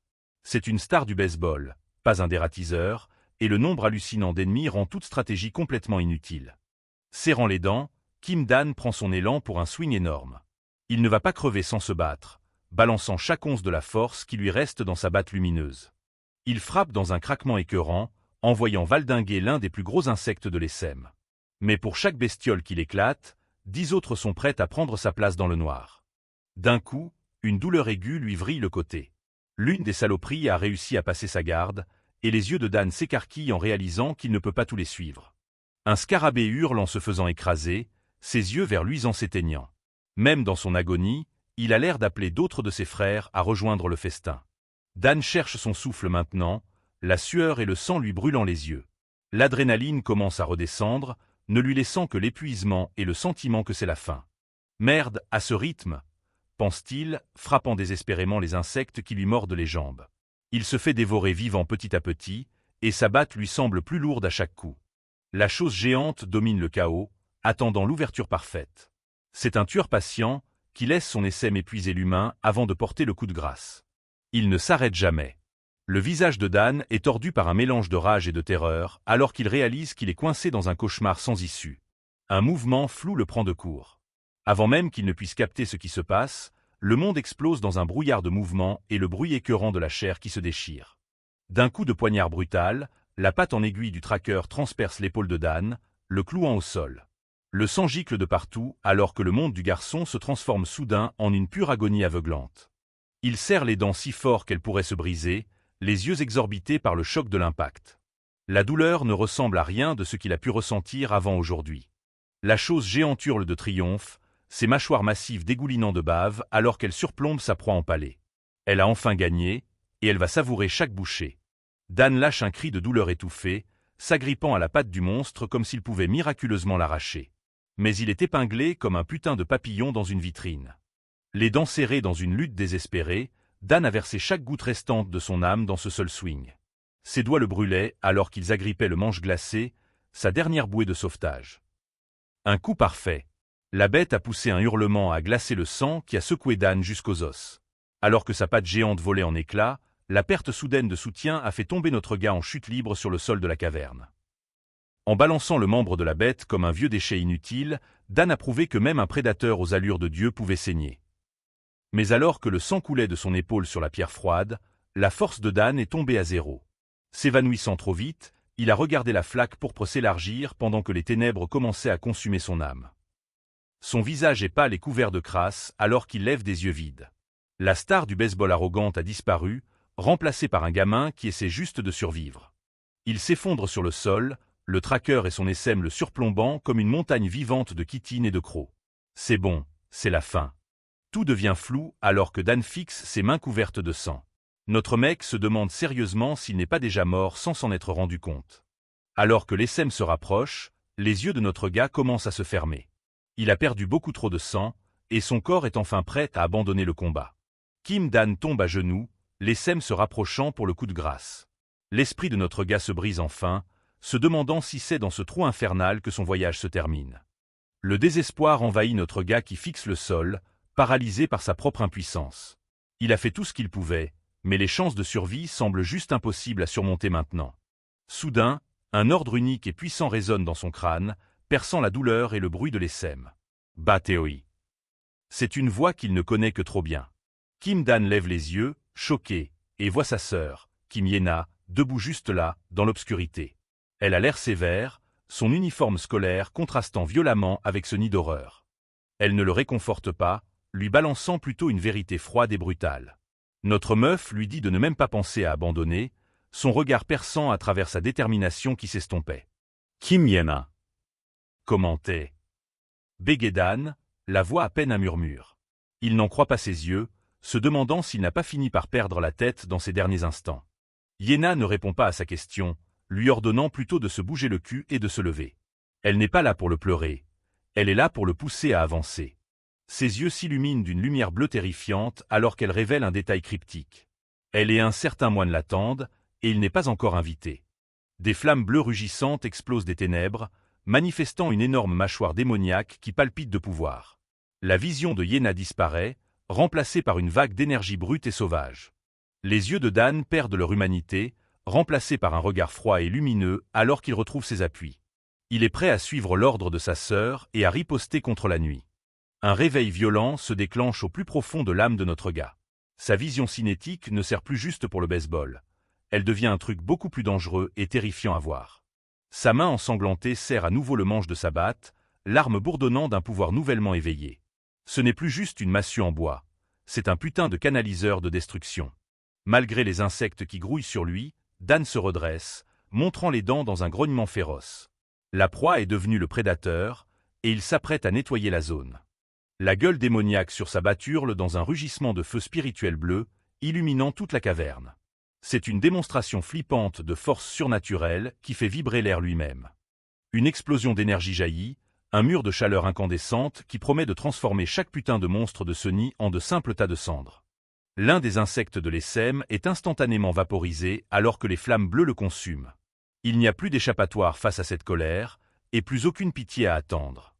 Un demi-masque démoniaque d'énergie bleue apparaît sur le visage de Dan, le transformant en quelque chose de totalement différent. Il regarde l'essaim, sa voix dégoulinant d'un dégoût glacial. « J'en ai vraiment plein le cul d'eux », déclare-t-il, debout au milieu des flammes rugissantes. Notre gars n'est plus un lycéen terrorisé, il est le maître de ce nouveau pouvoir flippant. La chose géante hurle d'une peur primaire, ses nombreux yeux reflétant le feu bleu de sa perte. Elle capte trop tard qu'elle a réveillé un truc qu'elle ne peut même pas espérer contrôler. D'un swing explosif, Dan libère un arc massif de feu spirituel qui déchire l'air. L'onde de choc est tellement balèze qu'elle fait trembler les fondations même du nid d'araignée. Brandissant sa batte bien haut, il a foncé droit à travers le brasier, son masque brillant d'une intensité sinistre. Il était un flou bleu de destruction, bougeant plus vite que n'importe quel monstre ne pourrait jamais espérer le suivre. Un énorme mur de flammes incinère tout sur son passage, transformant le nid cauchemardesque en un véritable bûcher funéraire. L'essaim et la bête géante sont littéralement effacés de l'existence. Des membres coupés et des restes carbonisés tombent du plafond alors que la poussière commence à retomber. La caverne autrefois mortelle est maintenant silencieuse, à l'exception du crépitement des flammes bleues qui s'estompent. Dan se tient au milieu du cratère, cherchant son souffle. Notre mec est couvert de suie et de sang, mais il tient toujours cette batte comme si sa vie en dépendait. Alors que le masque disparaît, Kim Dan fixe ses mains, n'en croyant pas ses yeux. Il n'arrive même pas à capter d'où vient ce pouvoir de malade, ni ce qui vient de lui arriver. La chose géante repose immobile sur le sol de la caverne, son règne de terreur terminé. Des rochers commencent à tomber du plafond, alors que le nid s'effondre autour d'un Kim Dan victorieux mais épuisé. Kim Dan regarde la lumière percer à travers le plafond, son esprit chamboulé par la puissance qu'il vient de libérer. Il se tient au milieu des décombres, se demandant comment il est soudainement devenu aussi fort. Kim Dan voit enfin une lueur d'espoir. Cette lumière aveuglante au bout de la grotte doit être la sortie de ce putain de trou infernal dans lequel il est coincé depuis des jours. Notre gars est prêt à se tirer. Après tout ce qu'il a affronté, l'idée de respirer de l'air frais et de laisser ces monstres derrière lui est le seul truc qui le fait tenir debout là tout de suite. D'un coup, sa batte se remet à briller de cette flamme bleue sinistre. C'est un signe clair que le pouvoir mystérieux dans le bois s'impatiente de consumer une autre âme. Kim Dan se fige, les yeux écarquillés par le choc. Il ne s'attendait pas à ce que le pouvoir fasse des siennes maintenant, surtout alors qu'il était si près d'atteindre la surface et de trouver un abri. Cette énorme gueule spectrale apparaît à nouveau, le surplombant comme un fantôme affamé. Cette mâchoire démoniaque s'est instantanément jetée en avant pour dévorer le cadavre du boss, faisant gicler du sang vert de partout. Dan était totalement dégoûté par la scène, mais il savait que ce cycle de repas morbide était le seul truc qui le maintenait en vie. Alors que l'énergie se dissipe, il pousse un soupir de soulagement. Il a beau assister à cette transformation flippante un paquet de fois, il n'arrive pas à s'habituer à voir une gueule géante poussée sur sa batte. Des tourbillons d'énergie bleue dansent autour de lui donnant une sensation à la fois surpuissante et incroyablement épuisante. C'est comme si plus il utilisait ce pouvoir, plus il devenait une partie de lui. Une douleur fulgurante lui traverse soudain le corps, le forçant à se mettre à genoux. Il s'agrippe l'épaule là où cette araignée géante l'a empalé plus tôt, le souffle court alors que les dégâts internes se font enfin sentir. Même si ce n'était pas la première fois, Dan a quand même regardé avec admiration le feu spirituel bleu commencer à recoudre sa chair.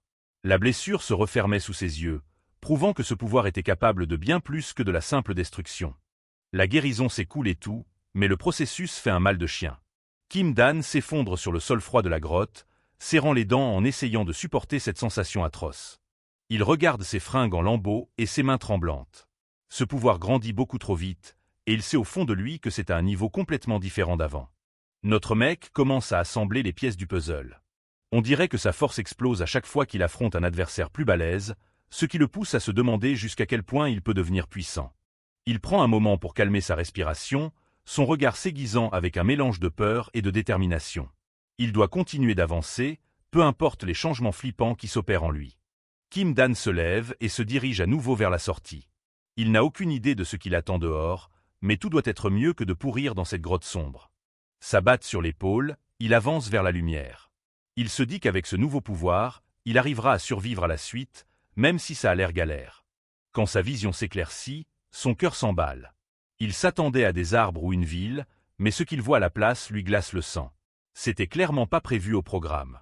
C'est un désert. Un vaste terrain vague de sable et de roches brûlées par le soleil s'étend à perte de vue. Il a échappé à la grotte juste pour atterrir dans un autre cauchemar. Il essaie de rester positif, serrant le poing avec un sourire forcé.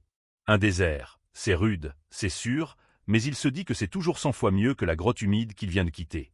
Mais des heures plus tard, la réalité le rattrape enfin.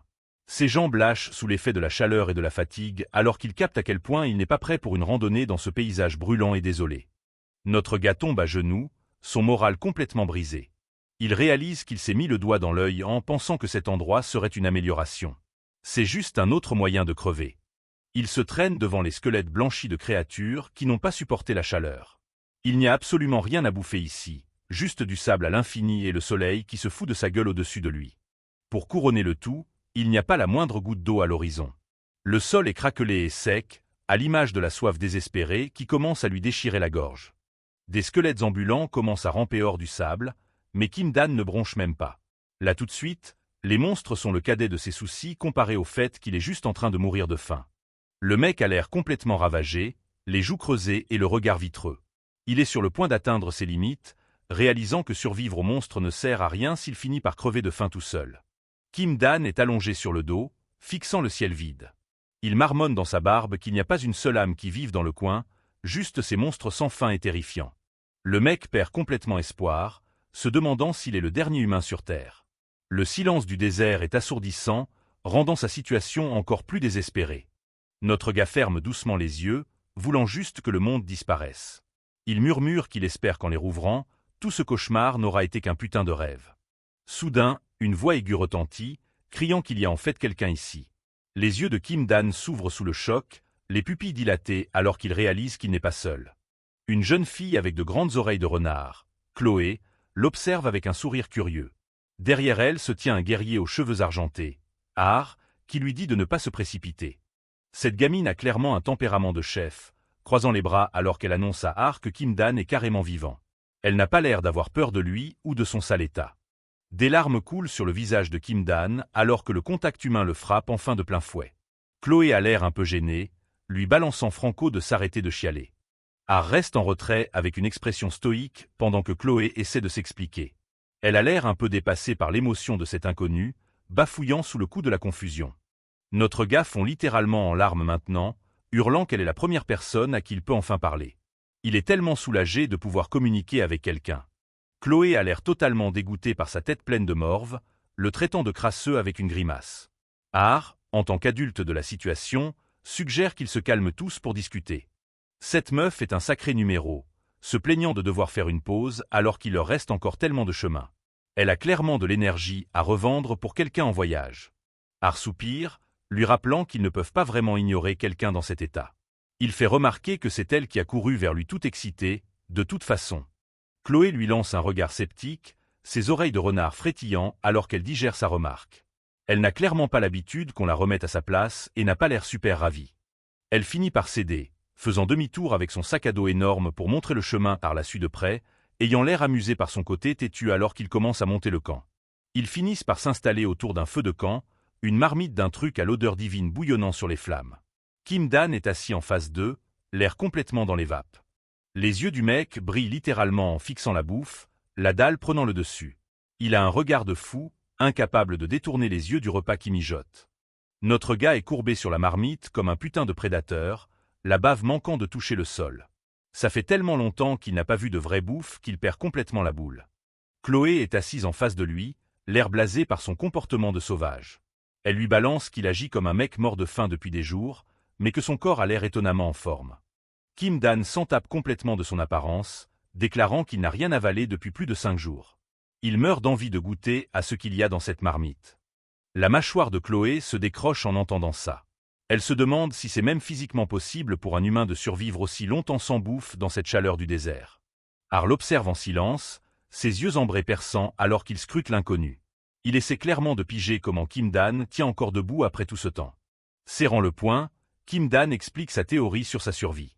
Il pense avoir réussi à rester en vie parce qu'il a absorbé l'énergie des monstres qu'il a tués sur son passage. Ça pique direct la curiosité d'Har. Il avoue qu'il n'a jamais entendu parler d'une magie permettant d'absorber les monstres de cette manière, prenant un air pensif pendant qu'il mange. Dan en lâche sa mâchoire en demandant si la magie existe pour de vrai. La réalité d'être coincé dans un vrai monde de fantaisie commence enfin à faire son chemin dans la tête de notre gars. Chloé le regarde comme s'il était un putain d'alien. Elle est complètement paumée, le cuisinant pour savoir d'où il sort s'il est vraiment aussi ignare sur le fonctionnement de la magie. Kim Dan a l'air totalement dépassé, transpirant à grosses gouttes alors qu'il essaie d'assimiler cette situation absurde. Il marmonne qu'il ne sait même pas par où commencer pour expliquer son histoire de dingue à ses inconnus. Har le coupe, lui tendant un bol de soupe chaude avec un air calme. Il dit aux garçons de manger d'abord, puisqu'ils pourront discuter de tout ça une fois qu'il aura le ventre plein. La soupe n'a pas fait long feu du tout. En un éclair, le bol est complètement vide et léché jusqu'à la dernière goutte. Le mec crevait clairement la dalle après son long périple dans les grottes infestées de monstres. Pendant que Kim Dan hoche la tête comme un taré, Har va droit au but. Il demande si notre gars vient vraiment d'un autre monde et s'est simplement réveillé dans ce désert de malheur. La conversation tourne autour du pouvoir mystérieux de Dan. Har fait remarquer que tuer des monstres avec cette batte bizarre a l'air de soigner son corps et de le rendre plus fort, ce qui est clairement un putain de cheat code. Le guerrier vétéran est clairement intrigué, qualifiant ça de capacité singulière. Ils sont posés autour du feu, l'ambiance étant un peu plus détendue maintenant qu'ils ont partagé un vrai repas ensemble. Chloé capte soudainement à quel point c'est étrangement calme. Elle se demande pourquoi les morts-vivants du coin ne font pas leur boucan habituel ce soir, vu qu'ils grouillent partout une fois le soleil couché en temps normal. Un gros bruit sourd résonne dans le camp alors qu'une arme s'écrase dans la terre. Ce bruit soudain déchire la nuit silencieuse, braquant à nouveau l'attention de tout le monde sur ce lycéen bizarre. Kim Dan sourit, soulevant sa batte avec un air fier sur le visage. Il explique au calme que les morts-vivants sont silencieux parce qu'il s'est occupé de chacun d'entre eux personnellement un peu plus tôt. Har et Chloé sont sur le cul en entendant ça. Ils le fixent avec de grands yeux, essayant de deviner si ce gamin se la pète juste ou s'il est vraiment aussi dangereux. Har explique que les monstres d'ici ressuscitent normalement chaque putain de nuit, sans faute. Peu importe combien de fois on les détruit, ils reviennent toujours pour hanter les vivants. Mais les monstres que Dan a absorbés, avec sa batte, ont complètement disparu. Har fixe l'arme à la forme étrange, se demandant si elle a un truc spécial capable de briser cette malédiction de résurrection. Les yeux jaunes d'Har brillent d'intensité en scrutant le garçon de l'autre côté du feu. Il sent clairement quelque chose de puissant et d'inhabituel chez Kim Dan, un truc sur lequel il n'arrive pas à mettre le doigt. Notre mec essaie de se rendre utile, proposant d'aider à nettoyer le camp. Mais Chloé l'envoie bouler direct, lui lâchant un gros râteau en n'ayant l'air carrément pas impressionné par sa bonne volonté. Har se penche en arrière, l'air soulagé pour la première fois. Il avoue que grâce à Dan qui a fait le ménage dans le coin, il va peut-être pouvoir enfin dormir correctement ce soir. Retournement de situation. Har invite Dan à voyager avec eux, promettant de l'aider à trouver un moyen de rentrer chez lui. Il lui propose en gros d'être le mentor dont ce lycéen paumé a désespérément besoin. Chloé n'est absolument pas d'accord avec ce plan, ses oreilles de renard frétillant de choc. Elle pousse une gueulante, clairement pas ravie de traîner un inconnu trouvé au pif dans leur voyage. Har reste zen malgré la crise de la gamine, pendant que Kim Dan reste assis là en silence. Le vétéran a l'air bien décidé, peu importe à quel point sa jeune compagne de route râle. Kim Dan est vraiment touché par l'offre, ses yeux brillants d'espoir. Il ne s'attendait pas à trouver des alliés dans cet enfer, et encore moins quelqu'un prêt à l'aider à rentrer à la maison. Il accepte direct de se joindre à eux, disant qu'il serait plus que reconnaissant pour leur aide. On dirait un petit chiot perdu qui a enfin trouvé quelqu'un pour le recueillir et le nourrir. Chloé se contente de soupirer et de bouder, l'air d'un chat grognon. Elle a clairement perdu cette bataille, mais elle ne compte pas faciliter l'intégration du nouveau pour l'instant. Le lendemain matin, Chloé étale ses talents de survie en coupant un énorme cactus. Elle manie le couteau comme une pro, faisant un sort rapide à cette plante du désert coriace et pleine d'épines. Elle commence à ranger les tranches de cactus dans son sac, préparant la longue marche qui les attend. Même si elle est grincheuse, c'est clairement elle qui s'assure qu'ils ne crèveront pas de faim dans les dunes. Kim Dan est grave impressionné, halluciné qu'elle puisse vraiment manger ces trucs-là. Il la félicite pour ses connaissances, ce qui lui donne l'impression d'être un gros noob dans ce monde. L'ego de cette fille prend un boost énorme, et elle a l'air incroyablement fière. Elle se la raconte en disant que c'est juste la base, mais sa réaction donne juste envie à Dan de se marrer. Kim Dan a l'air plutôt satisfait de lui-même, arborant un petit sourire narquois. Chloé le grille direct et lui demande c'est quoi cette tête chelou, clairement méfiante de son changement d'humeur soudain. Il lui balance qu'elle lui rappelle sa petite sœur, ce qui passe très mal. Chloé lui met un gros coup de pied, hurlant qu'elle est une adulte et absolument pas une gamine. Notre gars rejoint officiellement leur groupe alors qu'ils marchent ensemble vers un magnifique coucher de soleil. Il demande curieusement si ses oreilles de renard sont vraies, vu qu'ils n'ont clairement pas ça sur Terre. Chloé lui explique que sa race s'appelle les Bestians et lui lâche quelques astuces de survie. Quand elle apprend que son monde n'abrite que de vieux humains ennuyeux, elle est franchement déçue par le manque de diversité. La petite fille renard court devant pour trouver Har, hurlant son nom avec une tonne d'énergie. Kim Dan suit de près, l'air beaucoup plus détendu maintenant qu'il a de vrais compagnons de route. Aux côtés d'Har, le vétéran endurci, Dan commence à apprendre les ficelles de ce monde dangereux. Il a droit à un cours accéléré sur l'écologie des monstres et à des techniques de combat bien utiles pour survivre dans cette nature sauvage. Har révèle que leur grosse mission consiste à abattre le chef des monstres du coin. Il donne à Chloé une petite tape amicale sur la tête pour avoir ramené à manger, avec l'air d'un mentor super fier. Kim Dan ne peut s'empêcher de se sentir incroyablement chanceux malgré ses débuts difficiles. Il est là avec sa batte, sentant enfin que les choses pourraient bien s'arranger pour lui dans ce monde de fantaisie chelou. Même s'il est encore nouveau ici, il est déjà persuadé que ces deux-là sont des gens foncièrement bons. Ils lui ont montré plus de gentillesse qu'il n'aurait jamais cru en trouver dans ce désert infesté de monstres. À la tombée de la nuit, le groupe plante une petite tente sous la lumière d'un croissant de lune. Le désert est enfin calme, offrant un court instant de répit après une longue journée de marche. Dan sort cette mystérieuse petite peluche bleue, la tenant dans sa main. C'est un petit machin bizarre avec une seule corne et un œil lumineux, un rappel constant de son périple. Dans la tente, Kim Dan n'arrive pas à fermer l'œil, fixant le plafond pendant que Chloé dort à point fermé à côté de lui. Il essaie encore de digérer tout ce qui s'est passé depuis qu'il a quitté son propre monde. Soudain, une voix sortant de l'obscurité lui demande s'il n'arrive pas à dormir.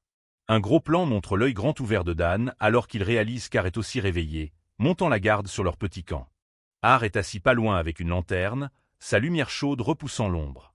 Il a l'air de sentir que le garçon a beaucoup de choses en tête et qu'il est prêt à l'écouter si besoin. Kim Dan avoue qu'il a juste plein de trucs auxquels réfléchir là tout de suite.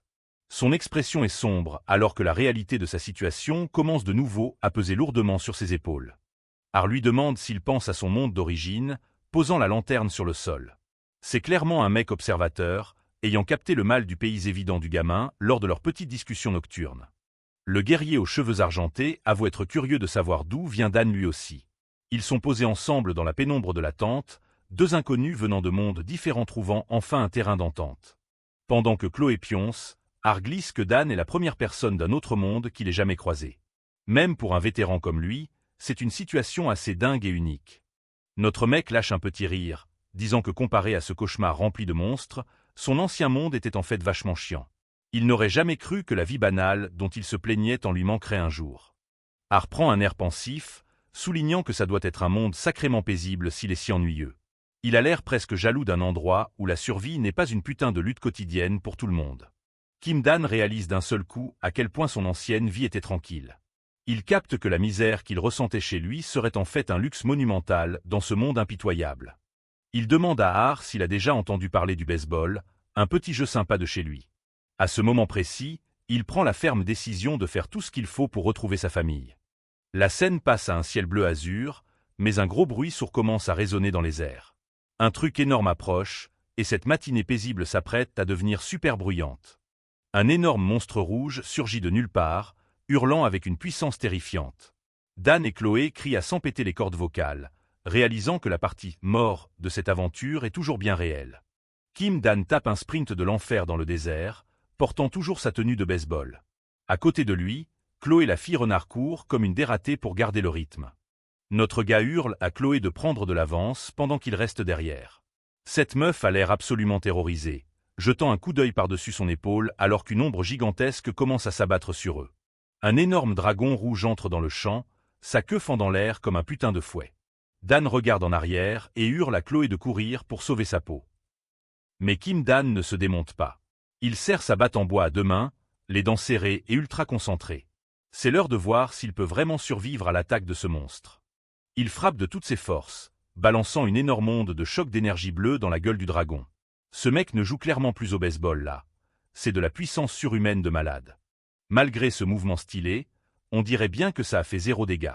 Les yeux de la bête se fixent sur le petit humain qui a osé la provoquer, pendant que Dan serre les dents, captant qu'un truc cloche grave. La griffe massive de la bête s'écrase dans le sable, soulevant un nuage de poussière et de cailloux. La force pure de l'impact montre à quel point notre gars est vraiment pas au niveau. Un flou d'écailles pourpres et des traînées de mouvement alors que le dragon charge à nouveau. Dan se prend un coup de sa griffe énorme, totalement incapable de riposter ou même de réagir. Le choc était tellement puissant qu'il a fait tourner la tête de Dan. Il a volé à travers le désert, s'écrasant dans le sable et soulevant une immense colonne de poussière. Chloé observe de loin, les yeux écarquillés par la terreur pure. Elle hurle le nom de Dan, se demandant s'il a vraiment survécu à ce choc de dingue ou s'il est mort. Notre gars est à genoux, crachant ses poumons. Il fait un peu pitié avec le sang qui tache le sable sous lui. Cet énorme coup qu'il vient de se prendre a essoré chaque goutte de la force qui lui restait. Il lance un regard noir à travers ses cheveux en bataille, le regard vif et implacable. Même s'il a morflé, la flamme ne s'est pas éteinte. Il attend juste le bon moment pour achever cette bête. Le dragon ouvre son énorme gueule, prêt à le gober tout cru. Dan lève les yeux, complètement écrasé par la taille de la tête du monstre. C'est littéralement la définition d'un moment de vie ou de mort. Soudain, un éclair aveuglant de lumière bleue déchire la scène. La tête du dragon est coupée en deux sous les yeux de Dan. L'énorme bête s'effondre dans la poussière dans un bruit sourd, totalement cané. Dan reste planté là, fixant le monstre à terre avec un regard vide, n'ayant aucune idée de ce qui vient de se passer. Sortant du nuage de poussière, Ar s'est approché. Ce guerrier aux cheveux argentés avait l'air totalement serein, tenant son épée avec la grâce d'un vrai maître. C'était clair comme de l'eau de roche que c'était lui qui venait de lâcher ce coup salvateur. Ar demande s'il va bien, mais Chloé n'est pas de cette humeur. Elle débarque en courant, engueulant le mec pour être arrivé aussi tard. Dan repousse ses inquiétudes, disant que c'est pas grand-chose. Chloé continue de s'agiter autour de lui, morte d'inquiétude, pendant qu'Ar reste en retrait avec son expression stoïque et indéchiffrable habituelle. Soudain, la batte de Kim Dan commence à agir bizarrement. Une étrange volute d'énergie bleue se met à tourbillonner autour du bois, presque comme si elle réagissait au dragon mort étalé sur le sol. La gueule spectrale de la batte apparaît, dévorant littéralement l'essence du dragon juste sous leur nez. C'est flippant à souhait, et le flux d'énergie est énorme, illuminant toute cette partie du désert. Ar et Chloé se figent, l'air complètement sur le cul. Ils ont vu des trucs de dingue dans la fosse, mais ce niveau d'absorption d'âme est clairement un truc nouveau et super louche. Alors que l'énergie l'envahit, les blessures de Dan commencent à se refermer. C'est un processus douloureux, mais sa peau se soigne littéralement sous leurs yeux. Un truc de fou. Notre gars se relève, l'air un peu sonné mais complètement guéri. Il baisse les yeux sur ses mains, essayant d'assimiler le fait qu'il n'est plus en sang. La magie, c'est dingue. Ar demande si c'était le pouvoir des « absorptions » dont Dan avait parlé plus tôt. Notre mec se contente d'un sourire tremblant. C'était pas une partie de plaisir, mais bon, ça a fait le taf. Ar fixe le sol vide où se trouvait le dragon. Plus de corps, plus de mana, que dalle. Dan n'a pas seulement tué la bête, il l'a effacée, laissant le guerrier totalement choqué. Ar se tient droit, dominant Kim Dan et Chloé de toute sa hauteur. La tension est palpable dans l'air après ce combat contre le dragon, alors que le guerrier s'apprête à lâcher une sacrée info. Le vétéran fixe notre gars avec ses yeux perçants et indéchiffrables. Il a vu le pouvoir unique de Dan en action, et c'est que ce gamin est la clé d'un truc bien plus gros. Ar rappelle enfin Dan par son nom, prenant l'ado au dépourvu. Ce mec n'est pas du genre à faire la causette, alors ce qu'il va dire risque carrément de changer leur vie. Il balance direct qu'il y a une mission pour laquelle il a besoin de lui. Notre gars écoute, se demandant sûrement dans quel genre d'embrouille il va encore être recruté. Chloé les regarde tour à tour, ses oreilles de renard tressaillant d'inquiétude. Elle se méfie déjà de ce guerrier mystérieux, et son instinct tape généralement dans le mille. La petite fille renard pète complètement un câble, hurlant sur Ar qu'il est taré. Elle sait exactement à quel point la fosse est dangereuse et ne veut pas que Dan s'embarque dans une mission suicide. Ar reste parfaitement calme malgré la crise de la gamine. C'est un homme de devoir et il sait que certains risques valent le coup, même s'ils ont l'air totalement impossibles. Il s'avère qu'il veut que Dan affronte une putain de liche. Notre mec est assis près du feu, digérant le fait qu'on lui demande de traquer un dieu mort-vivant. On a un aperçu de la liche, un souverain terrifiant des morts enveloppés d'ombres violettes. Chloé prévient que ce n'est pas une quête. C'est juste une façon stylée de crever. Elle continue de hurler, voulant savoir pourquoi tuer de simples monstres comme prévu ne suffit pas. Chloé protège son pote et n'a pas peur de le faire savoir à Har. Har s'assoit, lui assurant qu'il ne forcera le gamin à rien. Il laisse le choix à Dan, sachant que le véritable pouvoir ne s'éveille que lorsqu'on choisit d'affronter ses peurs. Mais Chloé ne lâche rien, hurlant que Dan ne se rend même pas compte à quel point une liche est terrifiante. Elle a peur que ce débile ne se fasse tuer par naïveté. Mais c'est là que Kim Dan prend sa décision. Il met fin à la dispute avec un choix simple, choquant la fille renard. On dirait bien que notre mec est prêt à prendre le risque. Il se lève, serrant sa batte avec un regard déterminé. Il en a marre de fuir et veut savoir de quoi il est vraiment capable dans ce nouveau monde de fous. Avance rapide de 3 mois, et les choses ont changé.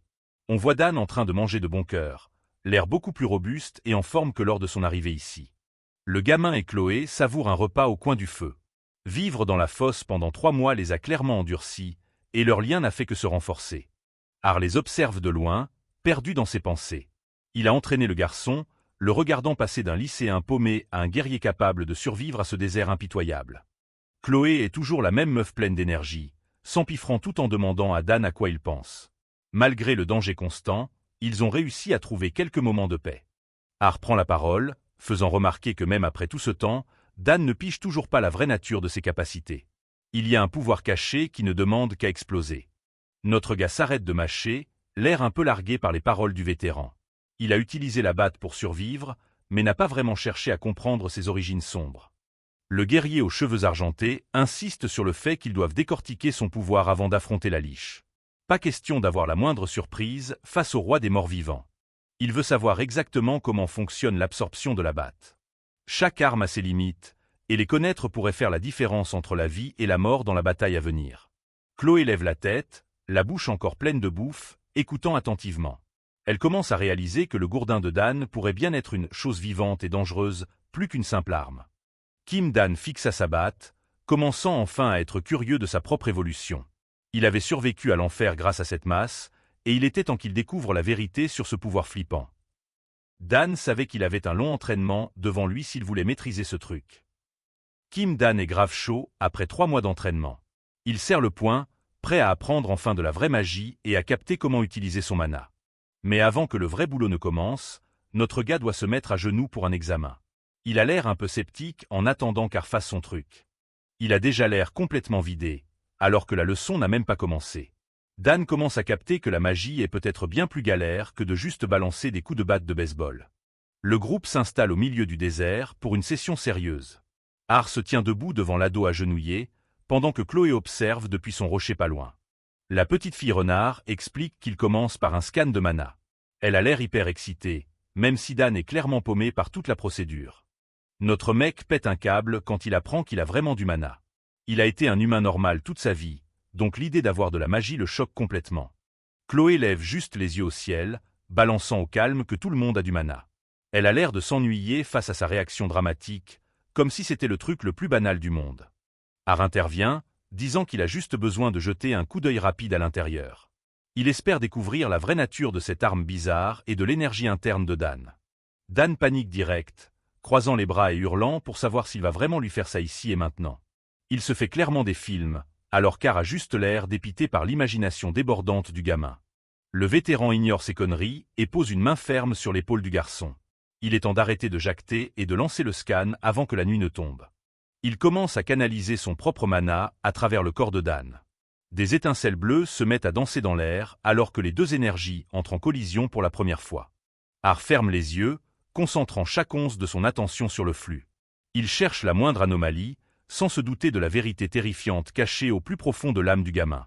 L'énergie a commencé à tourbillonner violemment, s'intensifiant tout en projetant une lueur bleue éclatante sur le sol du désert. La conscience d'Har a doucement sombré dans l'obscurité, dérivant de plus en plus profondément à l'intérieur. Une fois à l'intérieur, Har s'est retrouvé au centre d'une aura bleue terrifiante, qui ressemblait plus à un prédateur assoiffé de sang qu'à du simple mana. Le guerrier vétéran se fige, les yeux écarquillés par le choc. Il en a vu des vertes et des pas mûres dans sa vie, mais ce qu'il vient de sentir à l'intérieur de Dan est carrément horrifique. La silhouette géante d'un monstre aux multiples dents domine toute la scène. C'est officiel. Le pouvoir en notre gars n'est pas juste de la magie. C'est une entité vivante et dangereuse qui n'attend que de tout dévorer. Har serre les dents, luttant pour garder son calme face à la pression écrasante du scan. Il réalise qu'il a peut-être visé trop haut. Sa main tremble contre la chemise de Dan alors que le rejet s'accentue. C'est comme si l'énergie dans le garçon luttait activement contre le fait d'être scanné par un étranger comme lui. Har recule, l'air complètement secoué et vidé. Il fixe le gamin, qui ne capte toujours rien au fait qu'un putain de monstre vient de sortir de son dos. Notre gars lève la tête, n'ayant aucune idée de la crise cardiaque qu'il vient de faire taper à Har. Il demande au calme si le scan est déjà fini, attendant toujours un résultat. Il se lève et demande s'ils ont trouvé un truc stylé. Dan espère une bonne nouvelle digne d'un héros, sans se douter que son mana interne vient d'essayer de bouffer son mentor. Har regarde sa main tremblante, avouant qu'il n'a aucune idée de ce qu'il vient de voir. C'est un pro. Pourtant il est complètement paumé face à cette énergie terrifiante qu'il vient de toucher. Un silence tombe sur le groupe alors qu'Har avoue que c'est un vrai gâchis.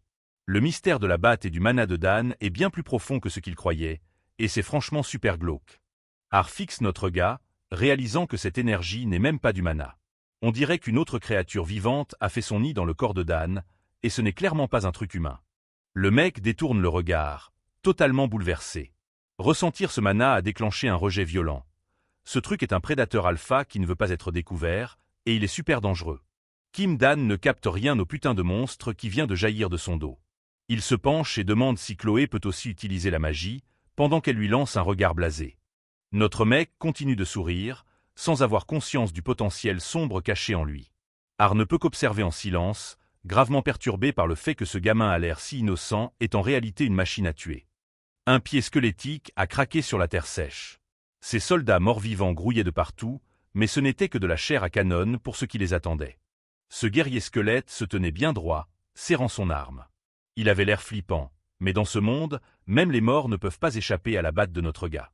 De près, le truc faisait froid dans le dos, avec ses orbites vides et son sourire figé. Il ne captait pas que sa seconde vie allait se terminer dans d'atroces souffrances. Une pierre a sifflé dans l'air et le crâne a volé en 1000 éclats. Kim-Dan ne rigolait plus. Il devenait plus rapide et bien plus efficace à chaque putain de coup de batte. Les os se sont fracassés au sol quand le monstre s'est effondré. Notre gars a reculé, lâchant à peine une goutte de sueur après avoir explosé une autre de ces vermines du désert. Ça fait un bail que Kim-Dan atterrit dans ce monde de dingo. Il a perdu la notion du temps, mais les combats à la chaîne l'ont clairement transformé. D'après ses calculs, il est bloqué dans la fosse depuis plus de 3 mois maintenant. Il avait l'air beaucoup plus confiant, maniant cette batte en bois comme un vrai pro. La batte ne faisait pas que tuer. Elle dévorait l'essence de chaque monstre qu'elle touchait. Cette énergie bleue était la clé de sa survie et de sa puissance grandissante. Kim-Dan sentait son propre corps évoluer, explosant les limites de n'importe quel être humain normal. Il devenait un vrai prédateur dans un monde conçu pour le fumer. Alors que les flammes bleues vacillaient autour de son arme, une voix l'a interpellé. Il était temps de faire une pause dans ce massacre sans fin et de se reposer pour de vrai. Il a tourné les yeux vers ses potes. Vivre seul dans cet enfer aurait été impossible, mais avoir des coéquipiers rendait ce cauchemar un peu plus supportable. Chloé a débarqué, mignonne comme tout, avec un énorme panier de pain et de patates. Elle est devenue la cuistot officielle du groupe pendant leurs 3 mois de voyage. La bouffe n'a pas fait long feu. Dans un endroit où tu te bats constamment pour ta peau, un bon repas chaud a bien plus de valeur qu'un tas d'or. Notre mec a fini son bol avec un sourire satisfait. Y a rien de tel que d'avoir le ventre plein pour oublier un instant qu'on est entouré de monstres et de morts. Le trio s'est posé autour du feu, décompressant enfin à la belle étoile. C'était un rare moment de paix pour Kim-Dan, Har et la petite Chloé. Chloé bombait le torse, hyper fière de ses talents culinaires. Elle prétendait que c'était juste un truc basique, mais pour les gars, c'est un vrai festin 5 étoiles. Le groupe rigolait en se demandant ce qu'il y aurait pour le prochain dîner, kiffant clairement ce petit plaisir simple de manger. Chloé était définitivement le cœur de cette petite famille de fortune. Har les observait silencieusement, pensant sûrement à la façon dont le gamin gérait la situation. Il avait en gros refilé toutes les corvées de cuisine à Chloé, par contre. Après le repas, la conversation est devenue plus sérieuse. Har a demandé où en était l'entraînement, surtout pour cette technique spéciale qu'il essayait d'apprendre à notre gars. Kim-Dan a soupiré en repensant au cours de manipulation de mana. Il voulait grave devenir un magicien de légende, mais les choses ne se passaient pas exactement comme prévu. Il avait l'air un peu dépité, avouant qu'il ne sentait pas la moindre putain d'étincelle d'énergie. Il s'avère qu'être une brute physiquement ne garantit pas un talent magique. Har l'a fixé, captant que le gamin n'avait peut-être aucune aptitude pour la magie classique. Une pilule difficile à avaler pour quelqu'un qui espérait jouer les héros. Notre mec s'est affaissé, trop dég de ne pas pouvoir vivre son délire à la Harkspotter. Il pensait vraiment balancer des boules de feu à l'heure qu'il est. Har dit à Dan de ne pas se prendre la tête. Même sans mana actif, la façon dont le corps du gamin réagit naturellement est déjà flippante en soi. Il lâche un rare sourire à Dan, lui promettant qu'il finira par maîtriser le mana. Pour l'instant, être une machine de guerre avec une batte, c'est largement suffisant pour rebooster la confiance du gamin. Kim Dan sait la péter avec sa nouvelle force physique, même s'il ne peut pas encore utiliser le mana. Il a hâte d'aider à fumer la liche et de prouver sa valeur à l'équipe. Chloé et Har le regardaient, chacun avec une expression différente. Chloé avait l'air un peu sceptique, tandis qu'Har restait stoïque et observateur, comme s'il évaluait le potentiel du garçon. Har a lâché une bombe, annonçant à Kim Dan qu'il n'affronterait pas la liche directement. Dan a été complètement pris au dépourvu par le refus cash de son mentor. Notre gars est resté sur le cul, essayant de digérer la nouvelle. Har a expliqué que de l'extérieur, Dan a peut-être l'air fort, mais qu'il n'a pas encore le niveau. Har a détourné le regard, son profil se découpant sur le décor. Il a précisé que le niveau de Dan est tout simplement trop faible pour affronter une vraie liche sans se faire buter dans la seconde. Il a ajouté que le seul job de Dan sera d'absorber le cadavre une fois, car aura lui-même dégommé le souverain mort-vivant. C'est un rôle moins risqué pour le jeune héros. Dan s'est gratté la tête, un peu gêné, mais acceptant la réalité de la situation. Har l'a rassuré en lui disant que c'est pour sa propre sécurité, histoire qu'il ne stresse pas de rester sur la touche. En se levant, Har lui a annoncé qu'ils arriveraient à destination dans quelques jours. Il a dit au gamin de se reposer au max avant que les vraies emmerdes ne commencent. Dan a hoché la tête, prenant un air un peu plus sérieux. Il savait qu'il devait être prêt pour la suite, même s'il n'était que l'équipe de nettoyage de cette mission. Le trio a continué sa marche à travers le désert. Chloé ouvrait la voie avec son énorme sac à dos, suivi par Dan puis par la silhouette silencieuse et vigilante d'Har. Et juste comme ça, ils ont repris leur route. Dan éclatait les soldats squelettes à coups de batte pendant que Chloé regardait. Paniquée, la horde de morts-vivants commençait à les encercler. Après l'embrouille, ils se sont posés autour d'un feu de camp. Chloé préparait un truc qui sentait grave bon pendant que les gars attendaient patiemment leur premier repas depuis des jours. Dès qu'ils ont un moment de libre, Har en profite pour faire réviser à Dan ses techniques de combat et la manipulation du mana.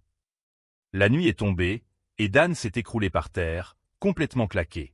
Chloé l'a imité, l'air tout aussi vidé par la longue journée de marche et de baston. On voit le sac à dos super lourd de Chloé posé sur la terre sèche. C'est clair que ce voyage pompe l'énergie de tout le monde, surtout de la petite fille renard qui porte les vivres.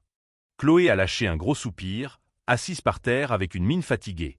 Elle a bossé dur comme cuistot de l'équipe, et ça commence enfin à se faire sentir. Har l'a regardé avec un début de sourire, lui disant de tenir le coup encore un peu. Ils étaient presque arrivés. Il a expliqué qu'une fois le canyon passé, l'entrée de la tombe serait juste là. Dan a proposé de porter le sac pour laisser Chloé souffler un peu. Dan a ajusté les bretelles du sac lourd, prenant le relais pour Chloé. Il est déterminé à aider ses potes comme il peut dans ce périple galère. Avec un grand sourire, notre gars a interpellé Chloé, lui disant qu'il était temps d'y aller. Il touche presque au but après 3 longs mois dans la fosse. Chloé l'a regardé, les yeux ronds et pleins d'espoir. Ça lui fait chaud au cœur d'avoir quelqu'un qui veille sur elle comme ça, et ça lui redonne un petit coup de boost. Alors qu'ils avancent, les murs du canyon les dominent. Har a confirmé qu'ils étaient effectivement tout près de la légendaire tombe de la liche, le souverain de ces terres. Chloé a fixé l'horizon, repérant un truc au loin. L'ambiance a changé alors qu'il s'approchait du cœur sombre du canyon où l'ancien mâle repose en silence. Har s'arrête et regarde le groupe avec une expression grave. Il confirme qu'ils ont enfin atteint l'endroit qu'ils cherchaient depuis tout ce temps. Kim Dan déglutit, fixant l'énorme entrée avec un air flippé. La réalité d'entrer dans la tombe d'une liche commence enfin à frapper notre gars. Le trio est enfin arrivé à l'entrée de la tombe de la liche, une immense structure en pierre taillée à même la montagne. Har, Chloé et Kim Dan se sont préparés pour le voyage sombre qui les attendait. Ils ont descendu prudemment un escalier en colimaçon obscur, la seule lumière venant des torchers sur les murs. Kim Dan serrait fort son sac à dos, sentant la tension monter. En entrant dans une immense salle en pierre vide, la taille de la tombe est devenue évidente.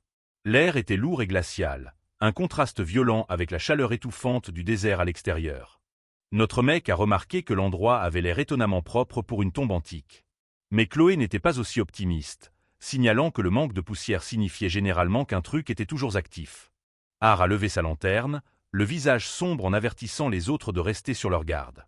Dans un endroit pareil, il savait que le danger pouvait jaillir de la moindre zone d'ombre à tout moment.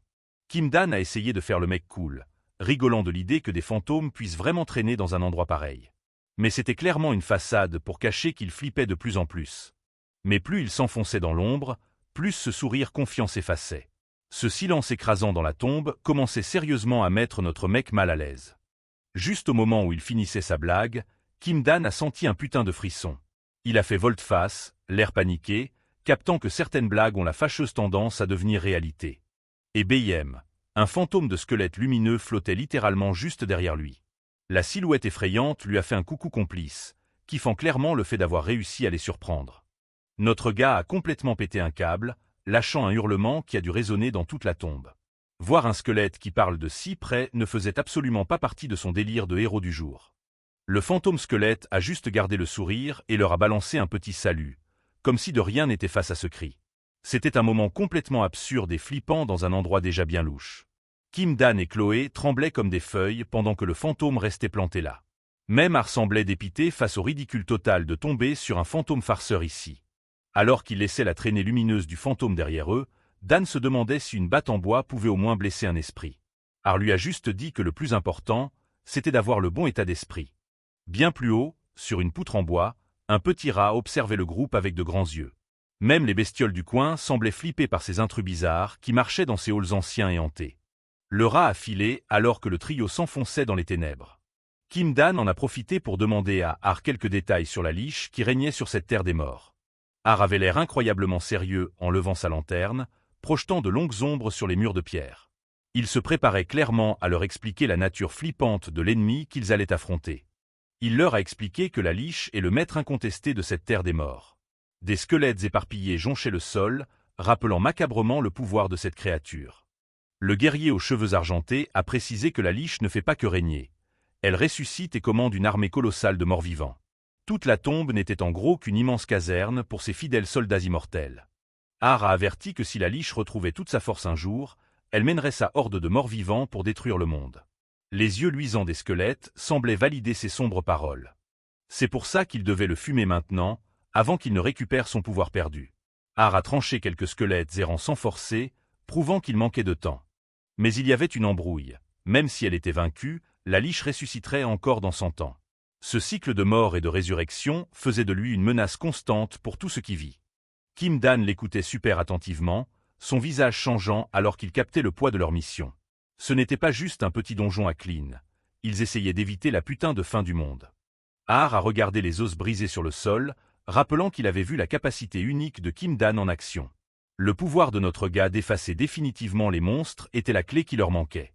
Le guerrier s'est dit que si Dan pouvait exploser les morts-vivants comme ça, leur boss n'aurait aucune chance non plus. Ça a redonné un soudain coup de boost à toute l'équipe. Notre gars a juste encaissé l'info, réalisant qu'il était devenu leur arme secrète. Ils ont continué à marcher, l'air devenant glacial alors qu'ils s'enfonçaient vers le cœur de la tombe. Puis Dan a pris la parole, ayant l'air un peu sceptique, disant qu'il avait capté et que ça ne devait pas être si dur que ça. Har l'a remarqué et a jeté un regard au gamin pendant qu'il s'enfonçait plus loin. Le groupe a continué dans les couloirs de pierre sombre des catacombes. Har a senti la frustration dans la voix de Dan, pendant que Dan lui-même se demandait si sa batte en bois ferait vraiment le taf une fois la baston lancée. Dan a avoué que ses pouvoirs n'étaient pas une solution miracle pour chaque bête qu'il croisait. Sous le regard de ses potes, il a joué franc jeu, admettant que le fonctionnement interne de sa force était encore un total mystère, même pour lui. Alors que la voix de Dan résonnait dans les couloirs de pierre glaciale, un lourd silence a suivi. L'air étouffant de la tombe et la prise de conscience de la folie de leur plan ont commencé à plomber le moral de tout le monde. Soudain, les yeux d'Har se sont écarquillés.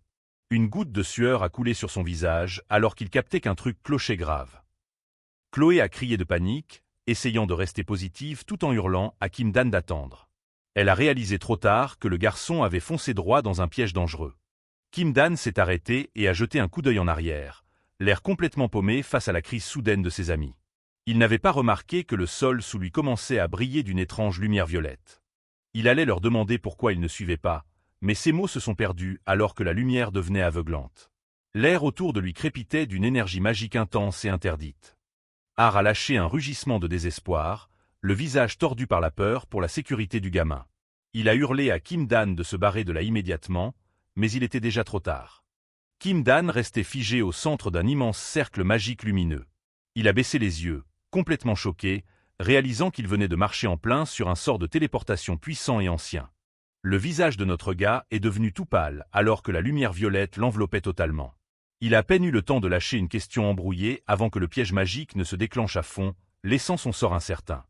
Pouf.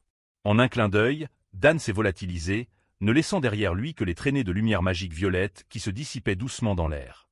Har et Chloé sont restés figés par le choc pendant quelques secondes, regardant dans le vide alors que le piège magique entrait en action. Les yeux écarquillés et la bouche grande ouverte, les deux étaient paralysés par une vraie vague de panique. Avant même que quelqu'un puisse bouger, le vortex magique avale Kim Dan tout cru et disparaît. Har et Chloé restent plantés là en silence, captant que leur coéquipier vient de se faire happer par le donjon.